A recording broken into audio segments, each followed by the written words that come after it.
Hello friends, welcome to my YouTube channel your study guide. तो friends, जैसा कि आप लोगों को पता ही है कि हम लोगों ने जीके जीएस का प्रैक्टिस सेट स्टार्ट किया था और इसमें हम लोग प्रीवियस ईयर में पूछे गए क्वेश्चन को ही सॉल्व करते हैं। तो इसी क्रम में आज हम लोग आगे बढ़ने वाले हैं, लेकिन कल से हम लोग क्या करेंगे, अब आप लोगों के लिए बहुत ही कम समय बचा है। 2 तारीख से आप लोगों का पेपर स्टार्ट है, इसलिए अब तक आप लोगों ने जो पढ़ा वो इनफ है, उसी को अच्छे से रिवाइज करिए। कल से हम लोग आप लोगों के लिए क्या करने वाले हैं कि प्रीवियस ईयर में पिछले साल जो अलग अलग शिफ्ट में पेपर हुए थे, जितने जीके जीएस के प्रश्न आए थे, अब हम लोग उसको सॉल्व कर लेंगे। एक बार आप लोग उसे देख लीजिए अच्छे से, क्योंकि हो सकता है कि 2-3 क्वेश्चन उसी में से आ जाए और बाकी आप लोगों ने जो नोट्स बनाए होंगे आप सिर्फ उसी को रिवाइज करिए। अदर से कहीं भी प्रैक्टिस अब मत करिए, क्योंकि जितना नोट्स आप लोग बनाए होंगे, जितनी बार उससे रिवाइज करेंगे वो आप लोगों के लिए ज़्यादा बेनिफिट होने वाला है। तो कल से हम लोग क्या करने वाले हैं कि अगले ईयर में, पिछले ईयर में जो क्वेश्चन पूछे गए थे जीके जीएस के, उसी को सॉल्व करेंगे। एक शिफ्ट में आए सारे जीके जीएस के क्वेश्चन को हम लोग एक वीडियो में डिस्कस करने वाले हैं। तो कल से ये हम लोग करेंगे, आप लोगों की डिमांड थी, इसलिए कल से हम लोग वो करेंगे। तो आज हम लोग इसे देख लेते हैं और इसमें आप लोगों को पता ही है कि हम लोग विद एक्सप्लेन इसे देखते हैं। जो क्वेश्चन ये तो पूछे गए हैं प्रीवियस ईयर में, बाकी इससे रिलेटेड जो बन सकते हैं उसको भी देखने वाले। तो वीडियो आप लोगों को अच्छा लगता है तो आप लोग ज़रूर लास्ट में ज़रूर बताइएगा। तो देखिए, पहला क्वेश्चन हम लोग देखते हैं। क्वेश्चन क्या है, नंद वंश के संस्थापक कौन थे। अब आप लोगों को पता है कि हिस्ट्री 3 होती है। अब उसमें ज़्यादातर क्वेश्चन तो जो मिडिएवल के इससे सबसे होते हैं वो उसके संस्थापक से ही पूछा जाता है। मौर्य वंश के संस्थापक कौन थे, इस सबसे क्वेश्चन ऐसे बन जाता है। इस बार एमटीएस में इतना सिंपल क्वेश्चन आया था कि मौर्य वंश के संस्थापक कौन थे। तो ऐसे सिंपल क्वेश्चन भी ध्यान रखिए करिए कि नंद वंश के संस्थापक कौन थे। तो आप लोगों को पता होगा क्या, महापद्म नंद, घनानंद, चंद्रगुप्त मौर्य या इनमें से कोई नहीं। तो नंद वंश के संस्थापक कौन थे, आप लोगों को पता होगा महापद्म नंद। कौन थे, महापद्म नंद। और बात कर ले हम लोग घनानंद की, तो ये कौन थे, ये अंतिम शासक थे। कौन थे ये, अंतिम। ऐसे भी क्वेश्चन पूछा जाता है ना कि संस्थापक कौन थे, अंतिम शासक कौन थे। तो अंतिम शासक कौन थे, आप लोग ध्यान रखेंगे, घनानंद थे।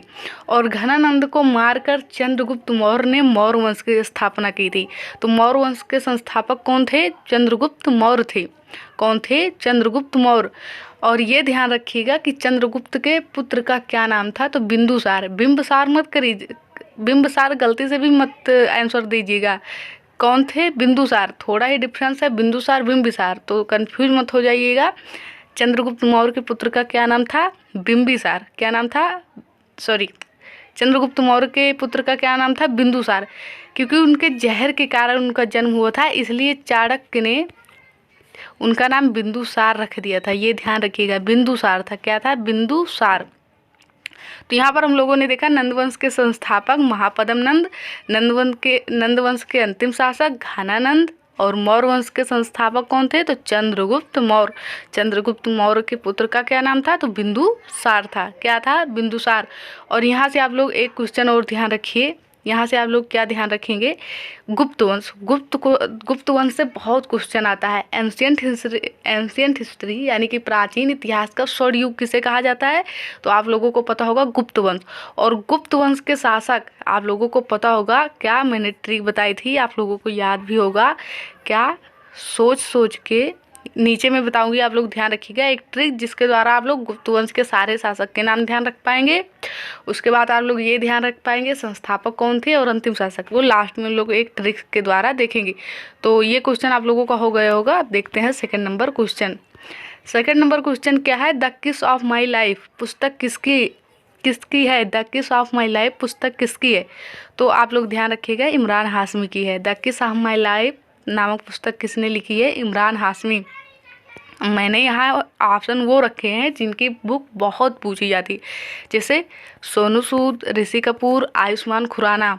आयुष्मान खुराना आप लोगों को पता होगा कितना पूछा जाता है, और सोनू सूद भी बहुत पूछे जाते हैं। तो आयुष्मान खुराना की पुस्तक का क्या नाम है, cracking the code my journey in Bollywood. आप लोग नोट कर लीजिएगा, cracking the code my journey in Bollywood, Ayushmann Khurrana. Rishi Kapoor, Ranbir Kapoor के पापा, आप लोगों को पता होगा इनकी पुस्तक का क्या नाम है, खुल्लम खुल्ला। क्या है, खुल्लम खुल्ला। और सोनू सूद की पुस्तक बहुत पूछी जाती है, क्या है, आई एम नो मसीहा, क्या ध्यान रखेंगे आप लोग, आई एम नो मसीहा किसकी है, सोनू सूद। तो ये 4 पुस्तक के नाम आप लोगों को याद हो गए होंगे। क्या क्या है आप लोग ध्यान रखेंगे, the kiss of my life किसकी है, इमरान हाशमी की है, सोनू सूद की, आई एम नो मसीहा ऋषि कपूर, खुल्लम खुल्ला आयुष्मान खुराना। कौन सी पुस्तक है, cracking the code my journey in Bollywood, और इसमें मदद किसने की थी, तो ताहिरा कश्यप ने पुस्तक लिखने में। तो ये आप लोग ध्यान रखिएगा। उसके बाद क्रिकेट के जो खिलाड़ी हैं उनकी पुस्तक आप लोगों को याद ही होगा, जैसे MS धोनी की आप लेंग आप जैसे सौरव गांगुली की आप लोगों को पता होगा क्या है, सौरव गांगुली की the race of my life. Sourav Ganguly की पुस्तक आप लोगों को पता ही होगी कि the race of my life. उसके बाद आप लोगों को पता होगा कि युवराज सिंह की पुस्तक का क्या नाम है, तो आप लोगों को पता होगा the test of my life. उसके बाद आप लोगों को पता होगा साइना नेहवाल, तो प्लेइंग टू विन उनकी पुस्तक है। Sania Mirza ace against odds है। मिल्खा सिंह की the race of my life है। तो ये सारी पुस्तक आप लोगों को मैंने पिछले वीडियोज़ में भी बताया था, MS धोनी की भी बताई थी। तो आप लोग ये सारी पुस्तक का नाम ध्यान रखेंगे। नेक्स्ट देखते हैं क्वेश्चन क्या है, बुद्ध को ज्ञान की प्राप्ति कहाँ हुई थी। अब मैंने ऑप्शन ऐसे लिया है कि इनसे रिलेटेड जो सिंपल क्वेश्चन बेसिक क्वेश्चन बन सकते हैं आप लोग देख लीजिए यहीं से। बुद्ध को ज्ञान की प्राप्ति कहाँ हुई थी, बोधगया, कुशीनगर, सारनाथ या पाटलिपुत्र। तो ध्यान रखिएगा, बुद्ध गौतम बुद्ध जी के बचपन का नाम सिद्धार्थ था। ये साग के गढ़ से संबंधित थे और ये एक क्षत्रिय थे। तो इनसे दोनों क्वेश्चन बनता है कि ये क्या थे, तो क्षत्रिय थे। किस गढ़ के थे, तो साग के गढ़ के थे। अब देखिए इनको ज्ञान की प्राप्ति कहाँ हुई थी, बोधगया में हुई थी। कहाँ पर हुई थी, बोधगया में। और किसके नीचे हुई थी, किस वृक्ष के नीचे, तो पीपल वृक्ष के नीचे हुई थी। और इनको निर्वाण की प्राप्ति कहाँ हुई थी, तो ध्यान रखिएगा कुशीनगर। अब कैसे ध्यान रखिएगा, कुशी से ध्यान रखिए, खुशी खुशी खुशी इन्होंने मृत्यु को गले लगा लिया। तो कुशीनगर में निर्वाण की प्राप्ति हुई थी। और सारनाथ में इन्होंने अपना पहला उपदेश दिया था। क्वेश्चन कई बार आप लोगों ने देखा होगा कि गौतम बुद्ध ने अपना पहला उपदेश कहाँ दिया था, तो सारनाथ में दिया था। तो यहाँ से क्वेश्चन क्या क्लियर हुआ, ये किस गढ़ के थे, साकेगढ़ के थे। ये एक क्षत्रिय थे। ज्ञान की प्राप्ति इन्हें बोधगया में हुई, पीपल वृक्ष के नीचे हुई। और उनको निर्वाण की प्राप्ति कहाँ हुई, तो कुशीनगर में हुई। इन्होंने अपना पहला उपदेश कहाँ दिया था, तो सारनाथ में दिया था। ये सारे क्वेश्चन ध्यान रखिएगा। अब एक क्वेश्चन यहाँ से 2 क्वेश्चन बनता है। एक क्वेश्चन ये बनता है कि बौद्ध धर्म को कौन कौन से शासक ने क्या किया था, स्वीकार किया था, और किसने इसकी निंदा की थी। तो ध्यान रखिएगा आप लोग, बापू का हाथ, क्या ध्यान रखेंगे, बापू का हाथ। तो ये सारे क्वेश्चन इसमें तो हो नहीं पाएंगे। आप लोग यहाँ से जो इम्पोर्टेंट क्वेश्चन बनता है वो ध्यान रखिए। एक तो आप लोग ध्यान रखेंगे क्या कि मिहिर कुल ने निंदा की थी, कनिष्क ने और अजातशत्रु ने, इन लोगों ने इसको स्वीकार किया था। ये आप लोग ध्यान रखेंगे कि 4 बौद्ध संगति हुई थी, वो कहाँ कहाँ हुई थी। तो ध्यान रखिएगा, पहला कहाँ हुई थी, राजगृह में हुई थी। दूसरा वैशाली में हुई थी। तीसरा पाटलिपुत्र में हुई थी। और चौथा कुंडलवन कश्मीर में। ये बहुत पूछा जाता है। इसमें शासक कौन थे इस समय, तो अजातशत्रु, इसमें कालाशोक, इसमें अशोक, इसमें कनिष्क। ये ध्यान रखिएगा आप लोग। और शशांक और मिहिर कुल का नाम ध्यान रखिएगा कि उन्होंने इस धर्म को स्वीकार नहीं किया था। क्वेश्चन बहुत आता है। देखिए नेक्स्ट क्वेश्चन, सिपाही विद्रोह किस वर्ष में समाप्त हुआ। अब यहाँ 1857 मत आंसर कर दीजिएगा, क्योंकि इसमें शुरू हुआ था, समाप्ति 1858 में हुआ था। और इसी के बाद 1858 का अधिनियम आया था, जिसके द्वारा भारत के पहले वायसराय बनाए गए थे। और भारत के प्रथम वायसराय कौन थे, तो कैनिंग थे। नाम मत भूलिएगा, कैनिंग भारत के प्रथम वायसराय थे। ये ध्यान रखिएगा। किस अधिनियम के द्वारा, तो 1858 के अधिनियम के द्वारा ही। तो सिपाही विद्रोह, ये ध्यान रखिए, यही 1857 की क्रांति ही है, जिसे क्या कहा जाता है, सिपाही विद्रोह कहा जाता है। और इस कब खत्म हुआ था, तो 1858 में ये खत्म हुआ था। 1853 मैंने ऑप्शन इसलिए लिया है ताकि मैं यहाँ पर बता सकूँ कि भारत में पहली ट्रेन कब चली थी, 1853 में ही चली थी। और ये मुंबई से ठाणे के बीच चली थी, मुंबई से ठाणे के बीच में चली थी। ये ध्यान रखिएगा। और चलवाया किसने था, तो डलहौजी ने। तो भारत में रेल का जनक किसे कहा जाता है, डलहौजी को ही कहा जाता है। ध्यान रखिएगा, मुंबई से ठाणे के बीच पहली बार ट्रेन भारत में चली थी। मैंने ये एक ऑप्शन यहाँ पर क्यों लिया है, 1909 वाला। 1909 का मैंने ऑप्शन ये लिया है ताकि मैं यहाँ पर ये बता सकूँ कि भारत में मॉन्टेगू, चेम्सफोर्ड और मार्ले मिंटो सुधार अधिनियम आया था। तो मार्ले मिंटो सुधार अधिनियम कब आया था? 1909 में, और 1919 में मॉन्टेगू चेम्सफोर्ड अधिनियम आया था। ये दोनों बहुत पूछे जाते हैं, नोट कर लीजिएगा। 1909 में क्या आया था? मार्ले मिंटो सुधार अधिनियम। और 1919 में क्या आया था? मॉन्टेगू चेम्सफोर्ड अधिनियम। तो मैं ऑप्शन इसलिए बहुत सोच कर रखती हूँ ताकि यहाँ पर क्वेश्चन बता सकूँ। तो दोनों नोट कर लीजिएगा, मार्ले मिंटो 1909, मॉन्टेगू चेम्सफोर्ड 1919। और 1853 में यहाँ पर क्या हुआ था? पहली बार ट्रेन चली थी।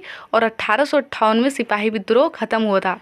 तो 1857 की क्रांति की यहाँ पर बात हुई। तो यहाँ से क्वेश्चन ये पूछा जाता है कि इसके मुख्य अधिकारी कौन नियुक्त किए गए थे इसको समाप्त करने के लिए? तो ध्यान रखिएगा, कैंपबेल। और 1857 की क्रांति का प्रतीक क्या था? कमल और रोटी था। क्या था? कमल और रोटी। अब यहाँ से एक क्वेश्चन, कई क्वेश्चन यहाँ से वैसे तो बनते हैं, आप लोगों ने पढ़ा भी होगा। 1857 की क्रांति से ही क्वेश्चन ये पूछा जाता है कि किस स्थान से किसने नेतृत्व किया था? तो आप लोग थोड़ा ध्यान रखिए यहाँ पर। झांसी से रानी लक्ष्मीबाई, लखनऊ से बेगम हजरत महल, कानपुर से नाना साहब, बिहार से कुंवर सिंह। इन सब का नाम आप लोग ध्यान रखिएगा, पूछा जाता है। अब देखते हैं हम लोग अपना नेक्स्ट क्वेश्चन। और 1857 की क्रांति का तत्कालिक कारण क्या था? तो कारतूस वाले राइफल का प्रयोग, एनफील्ड राइफल जो था उसका जो है उसी के कारण हुआ था। इसकी शुरुआत कहाँ से हुई? तो मेरठ से हुई थी। कहाँ से हुई थी? मेरठ से हुई थी। और दिल्ली से नेतृत्व किसने किया था? तो आप लोगों को पता होगा, जफर ने किया था। अब देखते हैं नेक्स्ट क्वेश्चन। धन विधेयक का उल्लेख भारतीय संविधान के किस अनुच्छेद में किया गया है? तो आर्टिकल 110 में। और यहाँ से ये क्वेश्चन आप लोग आर्टिकल तो ध्यान रखेंगे ही, साथ में साथ क्या ध्यान रखना है? ध्यान ये रखना है कि धन विधेयक सदैव कहाँ पहले पेश होता है? तो लोकसभा में। कोई विधेयक धन विधेयक है या नहीं, इसका उल्लेख या इसका निर्णय कौन करता है? ये लोकसभा अध्यक्ष ही करते हैं, कभी भी राज्यसभा अध्यक्ष नहीं करेंगे। ये क्वेश्चन भी ध्यान रखिएगा। पेश पहले कहाँ होगा? लोकसभा में। कोई विधेयक धन विधेयक है या नहीं, इसकी घोषणा भी कौन करते हैं? तो लोकसभा अध्यक्ष करते हैं। आर्टिकल 110। यहाँ से आर्टिकल 76 एक ध्यान रखेंगे, इसमें अटॉर्नी जनरल महान्यायवादी का वर्णन है। आर्टिकल 148 में किसका वर्णन है? तो कैग का वर्णन है। और आर्टिकल 149 में उनके शक्तियों का वर्णन किया गया है। दोनों क्वेश्चन यहाँ से ध्यान रखेंगे। और एक क्वेश्चन और ध्यान रखेंगे, आर्टिकल 51A में मौलिक कर्तव्य का वर्णन है। भाग 4 सरदार शोर सिंह समिति की सिफारिश पर। ये आर्टिकल आप लोग ध्यान रखेंगे। अब देख लीजिए यहाँ से आर्टिकल 14 में क्या है? तो आर्टिकल 14 में क्या है? ध्यान रखेंगे, कानून के समझ समानता। आर्टिकल 110 हम लोगों का यहाँ पर राइट आंसर है। ये ऑप्शन गलत है, लेकिन ध्यान रखिएगा इसमें है क्या? तो कानून के समझ समानता। यहाँ पर दो ऑप्शन और हैं, आर्टिकल 17 और आर्टिकल 123। ध्यान रखना है। अस्पृश्यता के अंत का वर्णन आर्टिकल 17। और आर्टिकल 123 में किसका वर्णन है? अध्यादेश। अध्यादेश जारी कौन कर सकता है? तो अध्यादेश जारी करने की शक्ति किसके पास है? प्रेसिडेंट के पास है। अध्यादेश जारी कौन करते हैं? अध्यादेश 123 के तहत कौन जारी करते हैं? राष्ट्रपति करते हैं। ये क्या होता है? तो आप लोगों को पता है कि कोई भी विधेयक होता है उस पर राज्यसभा, लोकसभा और राष्ट्रपति के हस्ताक्षर होते हैं। लेकिन क्या होता है कि जैसे कोई अर्जेंट बिल होता है, जैसे सत्र नहीं चल रहा होता, उस समय किसी बिल को पारित करना होता है, तो राष्ट्रपति अकेले ही उस पर सिग्नेचर कर उसको पारित कर देते हैं। तो इसी पावर को अध्यादेश कहा जाता है। तो ध्यान रखिएगा, इसका वर्णन आर्टिकल किस में है? 123 में है। निम्नलिखित में से कौन सी नदी बंगाल की खाड़ी में गिरती है? तो कल मैंने बताया था आप लोगों को बताया था कि नर्मदा इधर से, ताप्ती इधर से आकर यहाँ मिल जाती है, सिंधु नदी यहाँ से आकर यहाँ मिल जाती है। आप लोगों को पता ही है, यहाँ आकर गिरती है। लेकिन जो महानदी है वो यहाँ जाकर बंगाल की खाड़ी में गिरती है।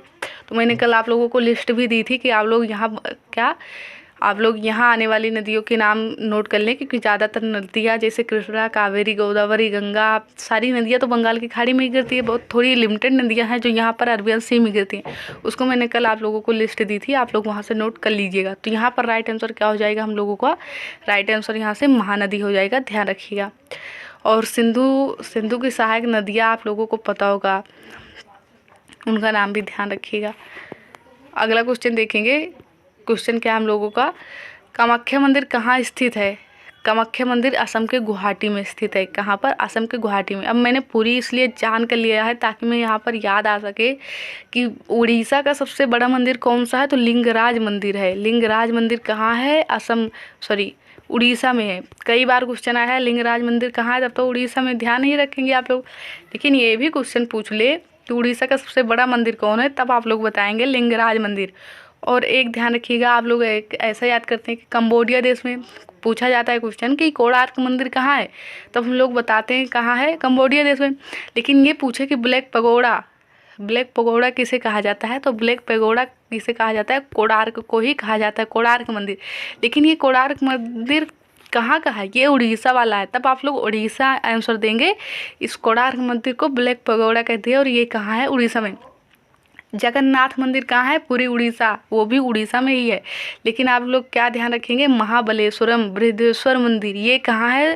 तो ये तमिलनाडु में है। कौन कौन से मंदिर हैं? महाबलेश्वर मंदिर, बृहदेश्वर मंदिर तमिलनाडु में है, ये ध्यान रखिएगा। लिंगराज मंदिर, और मैंने बताया लिंगराज मंदिर, कोणार्क मंदिर, जगन्नाथ मंदिर ये कहाँ है? उड़ीसा में। और कामाख्या मंदिर कहाँ है? असम गुवाहाटी में। मंदिर से एक क्वेश्चन आता है, आप लोग ध्यान रखेंगे। नेक्स्ट क्वेश्चन देखिए, क्वेश्चन क्या है? विटामिन डी की कमी से कौन सा रोग होता है? विटामिन डी, तो ध्यान रखिएगा, विटामिन ए की कमी से रतौंधी, विटामिन B1 की कमी से बेरी, विटामिन सी की कमी से स्कर्वी, और विटामिन डी की वजह से कौन सा रोग होता है? रिकेट्स। तो राइट आंसर क्या हो जाएगा हम लोगों का? Vitamin D. बहुत पूछा जाता है, कभी कभी ऐसे डायरेक्ट पूछा जाएगा कि हड्डियाँ कमज़ोर किस विटामिन की वजह से हो जाती हैं, तब आप लोग क्या ध्यान रखेंगे? विटामिन डी की वजह से। और इसका स्रोत क्या होता है? सूर्य का प्रकाश। सी का स्रोत अच्छा क्या होता है? खट्टे फल। और ये पूछा जाता है खट्टे फलों में कौन सा वो अम्ल पाया जाता है, तो टार्टरिकम। जैसे आप लोगों को पता होगा टार्टरिकम जो है वो इमली में पाया जाता है, अंगूर में, तो थोड़ा जो खट्टे होते हैं उसमें टार्टरिक अम्ल पाया जाता है। और पालक में कौन सा अम्ल पाया जाता है? ऑक्जेलिकम। बहुत पूछा जाता है, ध्यान रखिएगा। नेक्स्ट देखेंगे आप लोग, मैंने एक ट्रिक बताई थी कि इन विटामिनों के आप लोग क्या ध्यान रखेंगे? विटामिनों को आप लोग इनके नाम ध्यान रखेंगे, रासायनिक नाम। रस पर एक टॉफी है, आई होप आप लोगों को याद भी ये होगा। कौन सा विटामिन पानी में घुलनशील है, कौन वसा में घुलनशील है, मैंने कल ये भी बताया था आप लोगों को। नेक्स्ट क्वेश्चन देखिए, यामिनी कृष्णमूर्ति किस शास्त्रीय नृत्य, कौन सा क्वेश्चन क्या है? यामिनी कृष्णमूर्ति का संबंध किस क्लासिकल डांस से? तो मैंने कई बार ये बता दिया है, भरतनाट्यम। कौन से? अल्लारमेल वेली, और यामिनी कृष्णमूर्ति, बैजंती माला, सोनमबान सिंह, ये नाम टीबाला सरस्वती, पद्मा सुब्रमण्यम, इन सब का नाम आप लोगों को ध्यान रखना है। आ पैशन ऑफ डांस इनकी ऑटोबायोग्राफी है, ये भी ध्यान रखिएगा। आ पैशन ऑफ डांस इनकी ऑटोबायोग्राफी है। और ये भरतनाट्यम से संबंधित तो है ही, साथ ही साथ कुचिपुड़ी से भी संबंधित हैं। सतपुड़ा नेशनल पार्क किस राज्य में स्थित है? तो मैंने बताया था पेंच, पन्ना, सतपुड़ा और वन विहार, संजय और माधवगढ़, बांधवगढ़। 1 2 3 4 5 6 7, ये 7 नेशनल पार्क कहाँ के हैं? मध्य प्रदेश के हैं, ध्यान रखिएगा, बहुत पूछा जाता है। पेंच, पन्ना, सतपुड़ा, वन विहार, उसके बाद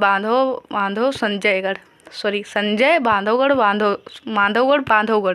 ये कहाँ के हैं? मध्य प्रदेश के हैं। अब मैंने ऑप्शन यहाँ पर बहुत सोच कर लिया है। लद्दाख में कौन सा है? हेमिस नेशनल पार्क है। कौन सा है? हेमिस। भारत का सबसे बड़ा नेशनल पार्क कौन सा है? यही है, लद्दाख वाला हेमिस नेशनल पार्क। और सबसे छोटा साउथ बटन है अंडमान निकोबार में, सबसे छोटा सबसे बड़ा, ध्यान रखिएगा। मध्य प्रदेश का ये है सतपुड़ा नेशनल पार्क। और राजस्थान के कौन से हैं, तो ध्यान रखिएगा आप लोग, कौन सा ध्यान रखेंगे इसमें दर्रा नेशनल पार्क है, दर्रा नेशनल पार्क आप लोग यहाँ पर ध्यान रखिएगा। और केवला नेशनल पार्क भी यहीं पर है, जो पूछा जाता है। केवला नेशनल पार्क, घाना पक्षी, और उसके बाद दर्रा नेशनल पार्क भी यहीं पर है, ध्यान रखिएगा। हरियाणा में सुल्तानपुर ग्लेशियर, ये 2 ध्यान रखेंगे आप लोग। सुल्तान नेशनल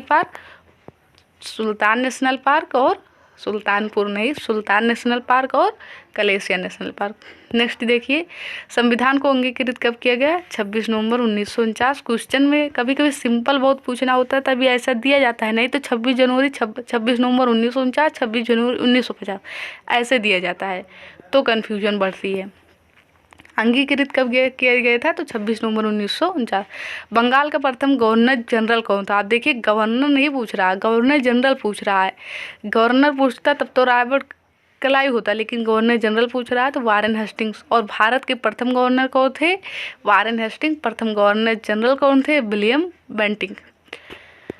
आगे बढ़ते हैं हम लोग। और प्रथम वायसराय कौन थे? तो प्रथम वायसराय कैनिंग थे, मैंने ऊपर भी बताया था ये। एंटिमोलॉजी में किसका अध्ययन होता है? तो एंटिमो, देखिए कीटों को हम लोग इंग्लिश में क्या बोलते हैं? इंसेक्ट बोलते हैं। क्या बोलते हैं? इंसेक्ट। तो ये तो इंग्लिश में भी आता है वन वर्ड्स में। तो इंसेक्ट का अध्ययन क्या कहलाता है? एंटिमोलॉजी। तो कीटों का अध्ययन क्या हो जाएगा? एंटिमोलॉजी। ये हो जाएगा। शैवाल का अध्ययन क्या हो जाता है? फाइकोलॉजी। कवक का अध्ययन माइकोलॉजी। वृक्ष का अध्ययन क्या हो जाता है? डेंट्रोलॉजी। ध्यान रखिएगा, इंपॉर्टेंट है। पक्षियों का अध्ययन क्या हो जाएगा? ऑर्निथोलॉजी। यहाँ पर ये भी ध्यान रखिएगा क्योंकि एक इससे अध्ययन से भी क्वेश्चन पूछ लिया जाता है कभी कभी। भारतीय संविधान के उद्देश्य में पंथ निरपेक्ष शब्द को कब जोड़ा गया? पंथ निरपेक्ष और उसके बाद समाजवादी। समाजवादी, पंथ निरपेक्ष और अखंडता, ये 3 वर्ड जोड़े गए थे। कब? 42वां संविधान संशोधन 1976 द्वारा। 42वां संविधान संशोधन 1976 द्वारा। आप लोग ध्यान रखेंगे, उद्देश्य में मात्र एक ही बार हुआ है अभी तक संविधान संशोधन, और ये 3 नए शब्द जोड़े गए हैं। इसमें कभी कभी ये इसके क्रम को भी पूछ लिया जाता है। तो पंथ निरपेक्ष, समाजवादी, तो पंथ निरपेक्ष से स्टार्टिंग होगी, ये ध्यान रखिएगा जब क्रम को पूछा जाएगा। तो क्वेश्चन क्या है? IMF का मुख्यालय कहाँ है? इसकी स्थापना 1946 में हुई थी। इसका क्या है? मुख्यालय कहाँ है? हेडक्वार्टर कहाँ है? वाशिंगटन में। पेरिस में यूनेस्को का है। यूनेस्को का मत भूलिएगा, कहाँ पर है? पेरिस में। जिनेवा में किसका है? और रोम में। FAO का कहाँ है? FAO का रोम, इटली में है। यूनिसेफ का क्या कहाँ है? तो यूनिसेफ का आप लोग क्या ध्यान रखेंगे? यूनिसेफ का आप लोग ध्यान रखिएगा कहाँ है? न्यूयॉर्क में। कहाँ है? न्यूयॉर्क में। नेक्स्ट क्वेश्चन देखते हैं हम लोग। जिनेवा में किसका हेडक्वार्टर है? आप लोग कमेंट बॉक्स में जरूर बताइएगा। निम्नलिखित में से क्या हरित क्रांति का एक घटक नहीं है? उर्वरकों और रसायनों का उपयोग, एक से अधिक फसलों का पैटर्न, अधिक उपज देने वाली किस्म। तो ये तीनों इसके घटक हैं, लेकिन न्यूनतम समर्थन मूल्य नहीं है। तो राइट आंसर हम लोग को का यही हो जाएगा। हरित क्रांति के भारत में जनक कौन है? तो कौन ना है? सोमनाथ शर्मा। आप लोगों को MS स्वामीनाथन हरित क्रांति के भारत में जनक है। कौन है? MS स्वामीनाथन। नेक्स्ट क्वेश्चन देखेंगे। सोमनाथ मंदिर पर अटैक किसने किया था? बताइएगा कमेंट बॉक्स में।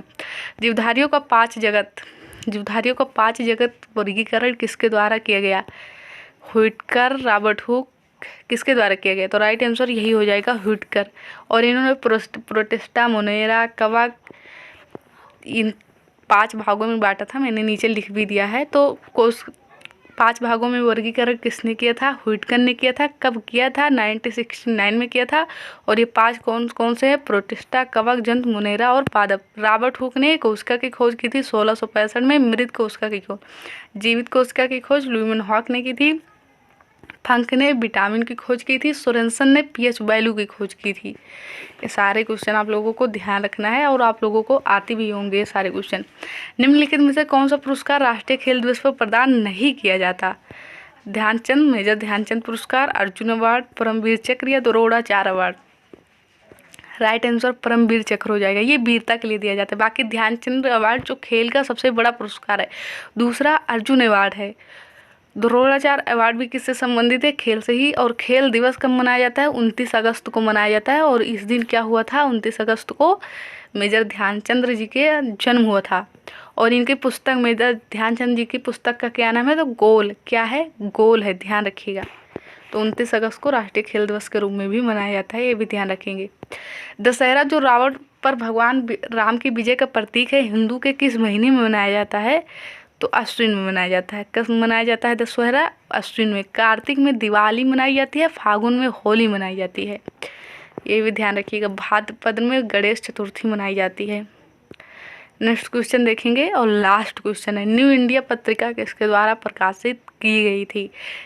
तो न्यू इंडिया पत्रिका एक होता है क्या? पहले यहाँ पर क्वेश्चन देख लेते हैं। न्यू इंडिया पुस्तिका किसके द्वारा प्रकाशित की गई थी? तो न्यू इंडिया जो है वो किसके द्वारा, बिपिन चंद्र पाल जी द्वारा प्रकाशित। दादा भाई नौरोजी ने धन निष्कासन से ध्यान दिया था। इनकी पुस्तक क्या थी,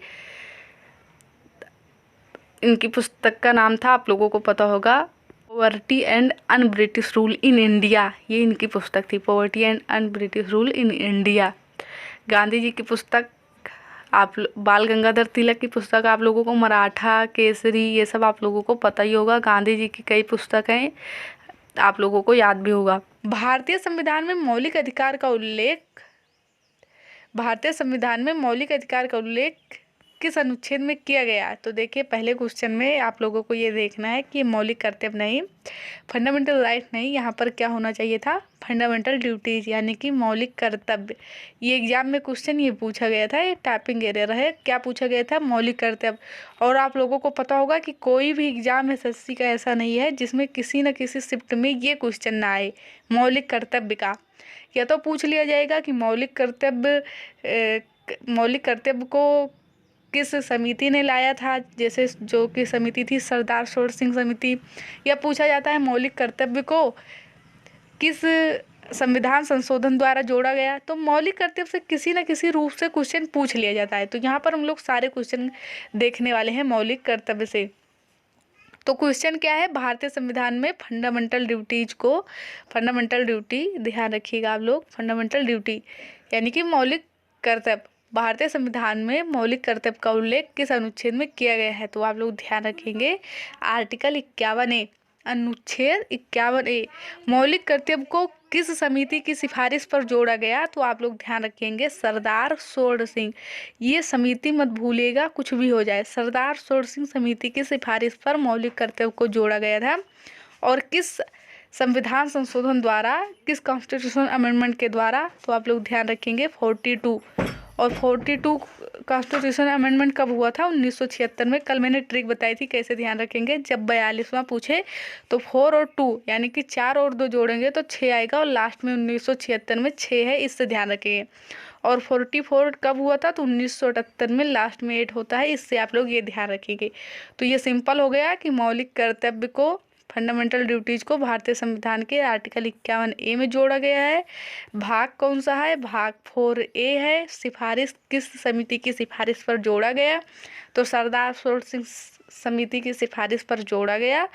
ये आप लोग इतनी सारी बातें ध्यान रखेंगे। आर्टिकल 51A भाग 4A समिति सरदार सूरत सिंह समिति थी। और कॉन्स्टिट्यूशन अमेंडमेंट संविधान संशोधन किस नंबर का था, तो 42वां था। इतने क्वेश्चन आप लोगों को मौलिक कर्तव्य से ध्यान में रखने हैं। अब यहाँ पर जो विकल्प है आप लोग इसे भी एक नज़र देख लीजिए कि आर्टिकल 51 में किसका वर्णन है। तो ध्यान रखेंगे अंतर्राष्ट्रीय शांति एवं सुरक्षा का उल्लेख है। और आर्टिकल 50 में क्या है, तो कार्यपालिका और न्यायपालिका के अलग होने की बात इसमें की गई है। तो राइट आंसर हम लोगों का क्या हो जाएगा, अनुच्छेद 51 है, ये ध्यान रखिएगा। आगे देखते हैं क्वेश्चन नंबर 2। ये सारे क्वेश्चन फ्रेंड्स प्रीवियस ईयर में पूछे गए क्वेश्चन है, ध्यान रखिएगा। संविधान सभा के संवैधानिक सलाहकार कौन थे। अब देखिएगा 13 समितियां थी जिसमें पूछा जा रहा है कि संवैधानिक सलाहकार कौन थे। पूछा जाए कि भारतीय संविधान सभा में कितनी समितियां मुख्य बनाई गई थी, तो आप लोग क्या ध्यान रखेंगे, 13, जिसमें से संवैधानिक सलाहकार कौन थे, तो वेनेगल नरसिंह राव कौन थे, BN राव कौन थे, BN राव, तो वेनेगल नरसिंह राव, ये ध्यान रखिएगा। अब इसमें जो ऑप्शन है इसको भी ध्यान रखिएगा। क्वेश्चन क्या है देख लीजिए, डॉक्टर राजेंद्र प्रसाद, आप लोगों को पता होगा पंडित PT नेहरू यानी कि पंडित जवाहरलाल नेहरू और सरदार वल्लभ भाई पटेल, इनको भी ध्यान रखिए। पूछे संचालन समिति के अध्यक्ष कौन थे, तब राइट आंसर क्या हो जाएगा हम लोगों का, जब पूछेगा संचालन समिति तब आंसर क्या हो जाएगा, डॉक्टर राजेंद्र प्रसाद। पूछे संघ समिति, क्या पूछेगा, संघ समिति के अध्यक्ष कौन थे, तब आंसर होगा पंडित जवाहरलाल नेहरू। और पूछ ले प्रांत समिति, ये आप लोग नोट कर लीजिएगा, सारे इंपॉर्टेंट है, मैंने ऑप्शन ऐसे ही नहीं लिया है ताकि इसमें मैं बता सकूं। तब संविधान सभा के संवैधानिक सलाहकार कौन थे, तो right answer Benegal Narasimha Rau, option 4 हम लोगों के क्वेश्चन का राइट आंसर है। लेकिन संचालन समिति के अध्यक्ष तो डॉक्टर राजेंद्र प्रसाद, संघ समिति के अध्यक्ष पंडित जवाहरलाल नेहरू, और प्रांत समिति के अध्यक्ष तो कौन हो जाएगा, सरदार वल्लभ भाई पटेल। ये दा है, सरदार वल्लभ भाई पटेल, ध्यान रखिएगा। अगला क्वेश्चन देखेंगे, question number third. Question number third क्या है, देखिए, भारत की संविधान सभा किसके अनुसार गठित की गई। कई बार क्वेश्चन आया है ये। साइमन कमीशन कब आया था? साइमन कमीशन प्रस्ताव 1927, आप लोगों को ये पता ही होगा, इसके द्वारा नहीं गठित की गई थी, क्योंकि ये तो 1927 में आया था। और संविधान सभा को गठित कब किया गया था? 1946 में, जुलाई 1946 में। तो किसके द्वारा? कैबिनेट मिशन योजना के द्वारा। कैबिनेट मिशन योजना भारत में किसके द्वारा गठित की गई थी? अंग्रेजों के द्वारा गठित की गई थी। पेंथिंग लॉरेंस, आप लोगों को पता होगा, इसके हेड थे। तब कैबिनेट मिशन योजना भारत में कब आई? 1946 में। और इसके द्वारा जुलाई 1946 में भारतीय संविधान सभा का गठन किया गया। तो राइट आंसर क्या हो जाएगा हम लोगों का? कैबिनेट मिशन योजना। भारतीय संविधान सभा किसके अनुसार गठित की गई थी? तब राइट आंसर क्या हो जाएगा? कैबिनेट मिशन योजना। अगला क्वेश्चन देख लीजिए, क्वेश्चन नंबर 4 क्या है? क्वेश्चन नंबर 4, भारत के संविधान निर्माता किसे माना जाता है? अब आप लोगों को पता होगा कि ड्राफ्टिंग कमेटी के अध्यक्ष कौन थे, जो कि भारतीय संविधान सभा की सबसे मुख्य कमेटी थी। और उसमें कितने मेंबर थे? तो 7। कई बार पूछा गया है कि प्रारूप समिति के अध्यक्ष, तो प्रारूप समिति को इंग्लिश में क्या कहते हैं? Drafting committee. और उसके हेड कौन थे? तो आप लोगों को पता होगा, डॉक्टर बी आर अम्बेडकर। और उस समिति में टोटल मेंबर कितने थे? 7 थे, डॉक्टर बी आर अम्बेडकर के साथ मिलाकर। तो 7 थे, ये मत भूलिएगा कि प्रारूप समिति में कितने मेंबर थे। तो 7 थे। और उसके हेड कौन थे? तो doctor B R Ambedkar ji थे। इसीलिए उन्हें क्या कहा जाता है? भारतीय संविधान का निर्माता माना जाता है, क्योंकि वो सबसे मुख्य कमेटी के हेड थे। ड्राफ्टिंग कमेटी के हेड कौन थे? Doctor B R Ambedkar. और इसीलिए इन्हें भारतीय संविधान का निर्माता माना जाता है। ध्यान रखिएगा। बी एन राय क्या थे? संवैधानिक सलाहकार थे। संवैधानिक सलाहकार थे। अगला क्वेश्चन देख लीजिए, क्वेश्चन नंबर 5 क्या है? वही क्वेश्चन है जो मैंने बताया। भारतीय संविधान के प्रारूप समिति के अध्यक्ष, ड्राफ्टिंग कमेटी के हेड कौन थे? तब आप लोगों को पता होगा, मैंने अभी बताया, doctor B R Ambedkar. Doctor Rajendra Prasad किसके हैं? किसके थे? संचालन समिति, पंडित जवाहरलाल नेहरू, संघ समिति, डॉक्टर बी आर अम्बेडकर का राइट आंसर हो जाएगा प्रारूप समिति। और ध्यान रखिएगा, प्रारूप समिति को ही मसौदा समिति भी कहा जाता है। Question number 6। क्वेश्चन नंबर 6 क्या है? संविधान सभा का पहला सत्र कब हुआ? तो संविधान सभा की पहली बैठक कब हुई थी? 9 दिसंबर। 9 दिसंबर, ध्यान रखिएगा, 9 दिसंबर 1946 को संविधान सभा का पहला सत्र हुआ था। और इसके हेड कौन थे? जब पहली बार बैठक हुई तब उस समय अध्यक्ष कौन बनाए गए थे? डॉक्टर सच्चिदानंद सिन्हा। पूछा जाए संविधान सभा के पहले हेड कौन थे या पहले अध्यक्ष कौन थे? तब राइट आंसर हो जाएगा डॉक्टर सच्चिदानंद सिन्हा। ये ध्यान रखिएगा आप लोग, इंपॉर्टेंट क्वेश्चन है, क्योंकि जब जैसे ही अध्यक्ष पूछा जाता है संविधान सभा के पहले अध्यक्ष, या पूछा जाए संविधान सभा का अध्यक्ष कौन था, तब तुरंत आंसर क्या हो जाता है? डॉक्टर राजेंद्र प्रसाद। लेकिन ध्यान रखिए, जब पूछा जाए संविधान सभा के पहले अध्यक्ष कौन थे, तब राइट आंसर आप लोग दीजिएगा डॉक्टर सच्चिदानंद सिन्हा। क्योंकि जब 11 दिसंबर 1946 को बैठक हुई थी, तब संविधान सभा के अस्थायी अध्यक्ष कौन बनाए गए थे? डॉक्टर राजेंद्र प्रसाद। ये क्वेश्चन मत भूलिएगा। अगला क्वेश्चन देखेंगे, क्वेश्चन नंबर 7 क्या है? क्वेश्चन नंबर 7, संविधान की प्रारूप समिति के समक्ष प्रस्तावना का प्रस्ताव किसने रखा? प्रस्तावना, आप लोगों को पता होगा, संविधान की समरी को कहाँ देखा जा सकता है? प्रस्तावना में। प्रस्तावना को देखकर ही संविधान का वो देखा जा सकता है कि संविधान किस प्रकार का होगा, क्योंकि इसमें ही सारी बात बता दी गई है। तो संविधान की प्रारूप समिति के समक्ष प्रस्तावना का प्रस्ताव किसने रखा था? किसने रखा था? आप लोगों को पता होगा, पंडित जवाहरलाल नेहरू जी ने। कब रखा था? 13 दिसंबर को। 13 दिसंबर 1946 को रखा था। लेकिन ये पारित यहाँ पर नहीं हुई थी, स्वीकारा यहाँ नहीं गया था। कब स्वीकारा गया था? ये भी क्वेश्चन आता है कि प्रस्तावना का प्रस्ताव, यानी कि प्रस्तावना का प्रस्ताव कब रखा गया या किसने पेश किया? तो पंडित जवाहरलाल नेहरू ने। कब? 13 दिसंबर 1946 को। लेकिन यह पास कब हुआ है, पारित कब हुआ? 22 जनवरी 1947 को। 22 जनवरी 1947 को। दोनों ध्यान रखिएगा। यहाँ से 3 क्वेश्चन। किसने पेश किया था प्रस्तावना प्रस्ताव? पंडित जवाहरलाल नेहरू ने। कब पेश किया था? 13 दिसंबर 1946 को। पास कब हुआ है, पारित कब हुआ? तब 22 जनवरी 1947। तीनों क्वेश्चन ध्यान रखिएगा, इंपॉर्टेंट है। अगला क्वेश्चन देखेंगे, क्वेश्चन नंबर 8। क्वेश्चन नंबर 8 क्या है? भारत का संविधान कब लागू हुआ? कब लागू हुआ, कब अंगीकृत किया गया? ये 2 ही क्वेश्चन बनते हैं। तब भारत का संविधान लागू कब हुआ? 26 जनवरी 1950 को। लेकिन वहीं पर पूछता कि अंगीकृत कब किया गया, तब राइट आंसर क्या हो जाता है? 26 नवंबर 1949। ये ध्यान रखिएगा, अंगीकृत 26 नवंबर 1949 और लागू कब हुआ? तो 26 जनवरी 1950। क्वेश्चन नंबर 9 क्या है देखिए, राज्य के नीति निर्देशक तत्व को किस देश के संविधान से लिया गया है? अब देखिए यहाँ पर भाग 4 की बात हो गई है। भाग 4 में किसका वर्णन है? डीपीएसपी का, directive principle of state policy या राज्य के नीति निर्देशक तत्व। इसका वर्णन भाग 4 में किया गया है, आर्टिकल 36 से 51 के बीच में। ये क्वेश्चन पूछा जाता है, राज्य के नीति निर्देशक तत्व का वर्णन संविधान के भाग 4 में किया गया है, आर्टिकल 36 से 51 में किया गया है। इसे लिया कहाँ से गया है? किस देश के संविधान से? तब राइट आंसर क्या हो जाएगा? डीपीएसपी को कहाँ से लिया गया है? डीपीएसपी को लिया गया है आयरलैंड से। आयरलैंड से लिया गया है, ध्यान रखिएगा, इंपॉर्टेंट क्वेश्चन है। चाहे फंडामेंटल राइट हो, मौलिक अधिकार, उससे भी क्वेश्चन बनता है कि किस देश के संविधान से लिया गया है। और डीपीएसपी का भी क्वेश्चन बनता है, यानी कि राज्य की नीति निर्देशक तत्व का भी क्वेश्चन बनता है किस देश के संविधान से लिया गया है। तब राइट आंसर आयरिश हो जाएगा, आयरलैंड। ब्रिटेन यहाँ पर ऑप्शन में है, तो ब्रिटेन से क्या लिया गया है? संसदीय शासन व्यवस्था ली गई है। संसदीय शासन व्यवस्था कहाँ से ली गई है? ये ली गई है ब्रिटेन से, ध्यान रखिएगा। उसके बाद देखिए यहाँ अमेरिका, रूस, कनाडा, यहाँ पर ऑप्शन सारे गलत दिए गए थे। डीपीएसपी इन किसी भी देश में से नहीं लिया गया, लिया गया है आयरलैंड से। अमेरिका से क्या लिया गया है? अमेरिका से बहुत इंपॉर्टेंट है, मौलिक अधिकार को ही कहाँ से लिया गया है? यानी कि फंडामेंटल राइट को कहाँ से लिया गया है? वो अमेरिका के देश के संविधान से लिया गया है। उसके बाद राष्ट्रपति का महाभियोग भी यहीं से लिया गया है, ध्यान रखिएगा। रूस से क्या लिया गया है? मौलिक कर्तव्य लिया गया है। और संघात्मक शासन व्यवस्था कहाँ से ली गई है? कनाडा से ली गई है।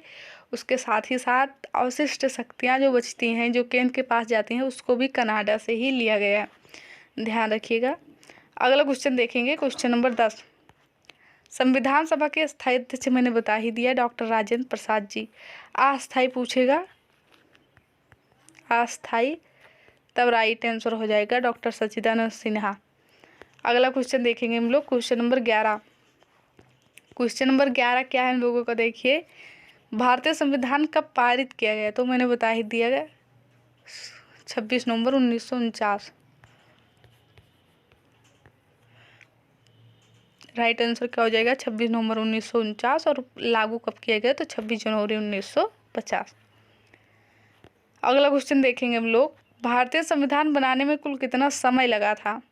2 वर्ष 11 माह 18 दिन। ये तो सबके रटा होता है, लेकिन ध्यान रखिए जब ये ऑप्शन नहीं दिया होगा तब ये वैल्यू हम लोग यानी कि 3 वर्ष मान कर चलते हैं। जब ये ऑप्शन में नज़दीकी नहीं होता तो 2 वर्ष 11 माह 18 दिन जब नहीं होगा तब 3 वर्ष आंसर देंगे, नहीं तो आंसर यही होगा।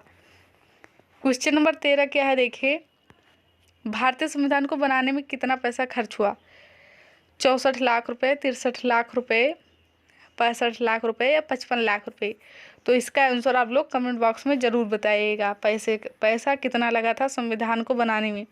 अगला क्वेश्चन देखेंगे हम लोग, संविधान सभा द्वारा उद्देश्य प्रस्ताव कब स्वीकार किया गया? तो ये सारे क्वेश्चन मैंने ऊपर ही बता दिया है कि उद्देश्य प्रस्ताव पेश किसने किया था? पंडित जवाहरलाल नेहरू ने 13 दिसंबर 1946 को। पास ये कब हुआ? 22 जनवरी, यानी कि इसे स्वीकार कब गया? तो 22 जनवरी 1947 को। Question number 15। क्वेश्चन नंबर 15 क्या है? संविधान सभा में कितनी समितियां बनाई गई थी? तो मैंने पहले ही बताया कि 13। संचालन समिति के अध्यक्ष डॉक्टर राजेंद्र प्रसाद, प्रांत समिति के सरदार वल्लभ भाई पटेल। और उसके बाद बात करें कि संघ समिति के अध्यक्ष कौन थे? तो संघ समिति के अध्यक्ष कौन थे? पंडित जवाहरलाल नेहरू। प्रारूप समिति के अध्यक्ष की बात करें तो doctor BR Ambedkar. Question number 16 देखेंगे अब लोग, जब भारतीय संविधान लागू हुआ था तब उसमें कितने भाग, अनुसूची में अनुच्छेद थे?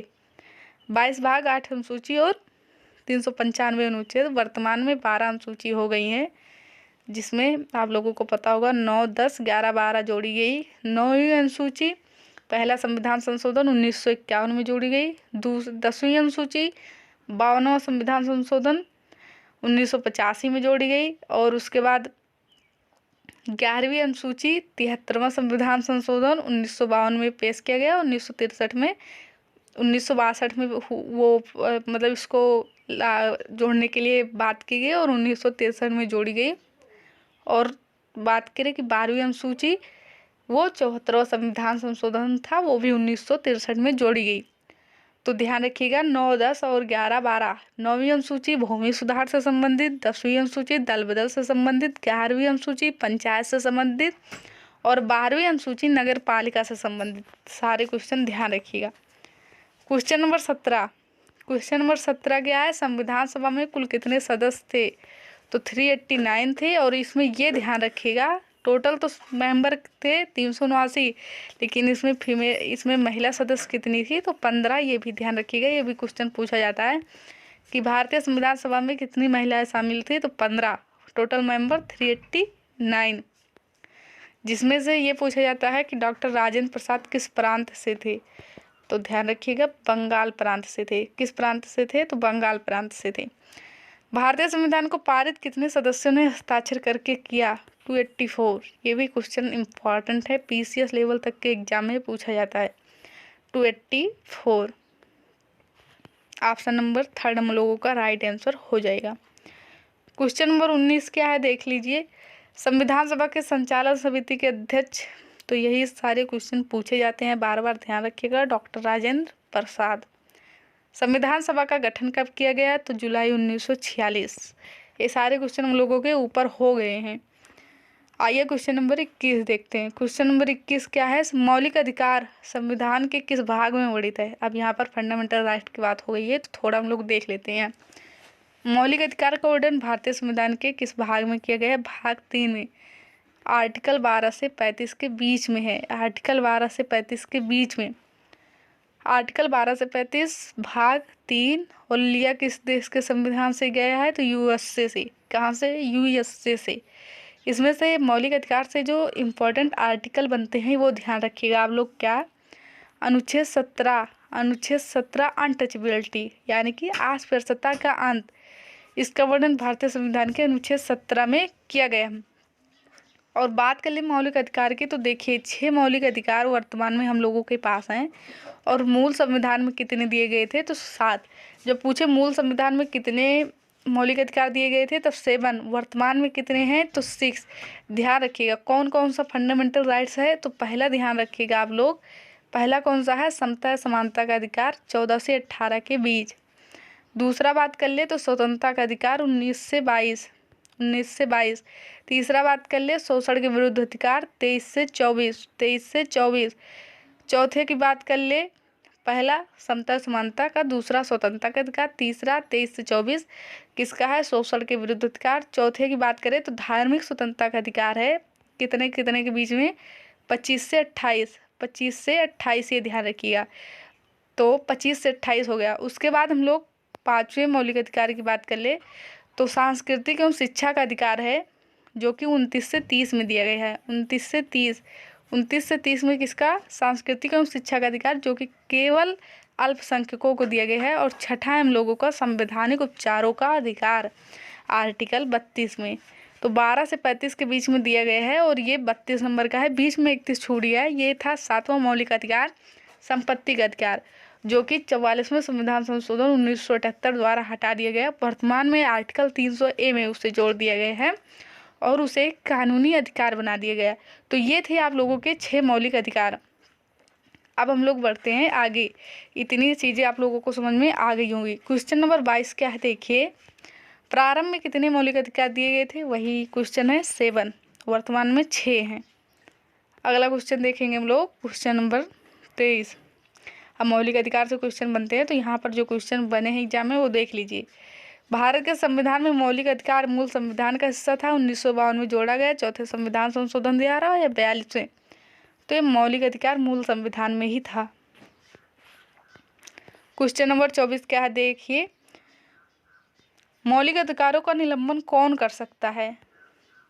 कौन कर सकता है? तो राष्ट्रपति कर सकते हैं आपात के दौरान। लेकिन आर्टिकल 20 और 21, आर्टिकल 20 में क्या है और 21 में क्या है? ये 2 आर्टिकल ऐसे हैं जिनका निलंबन राष्ट्रपति नहीं कर सकते।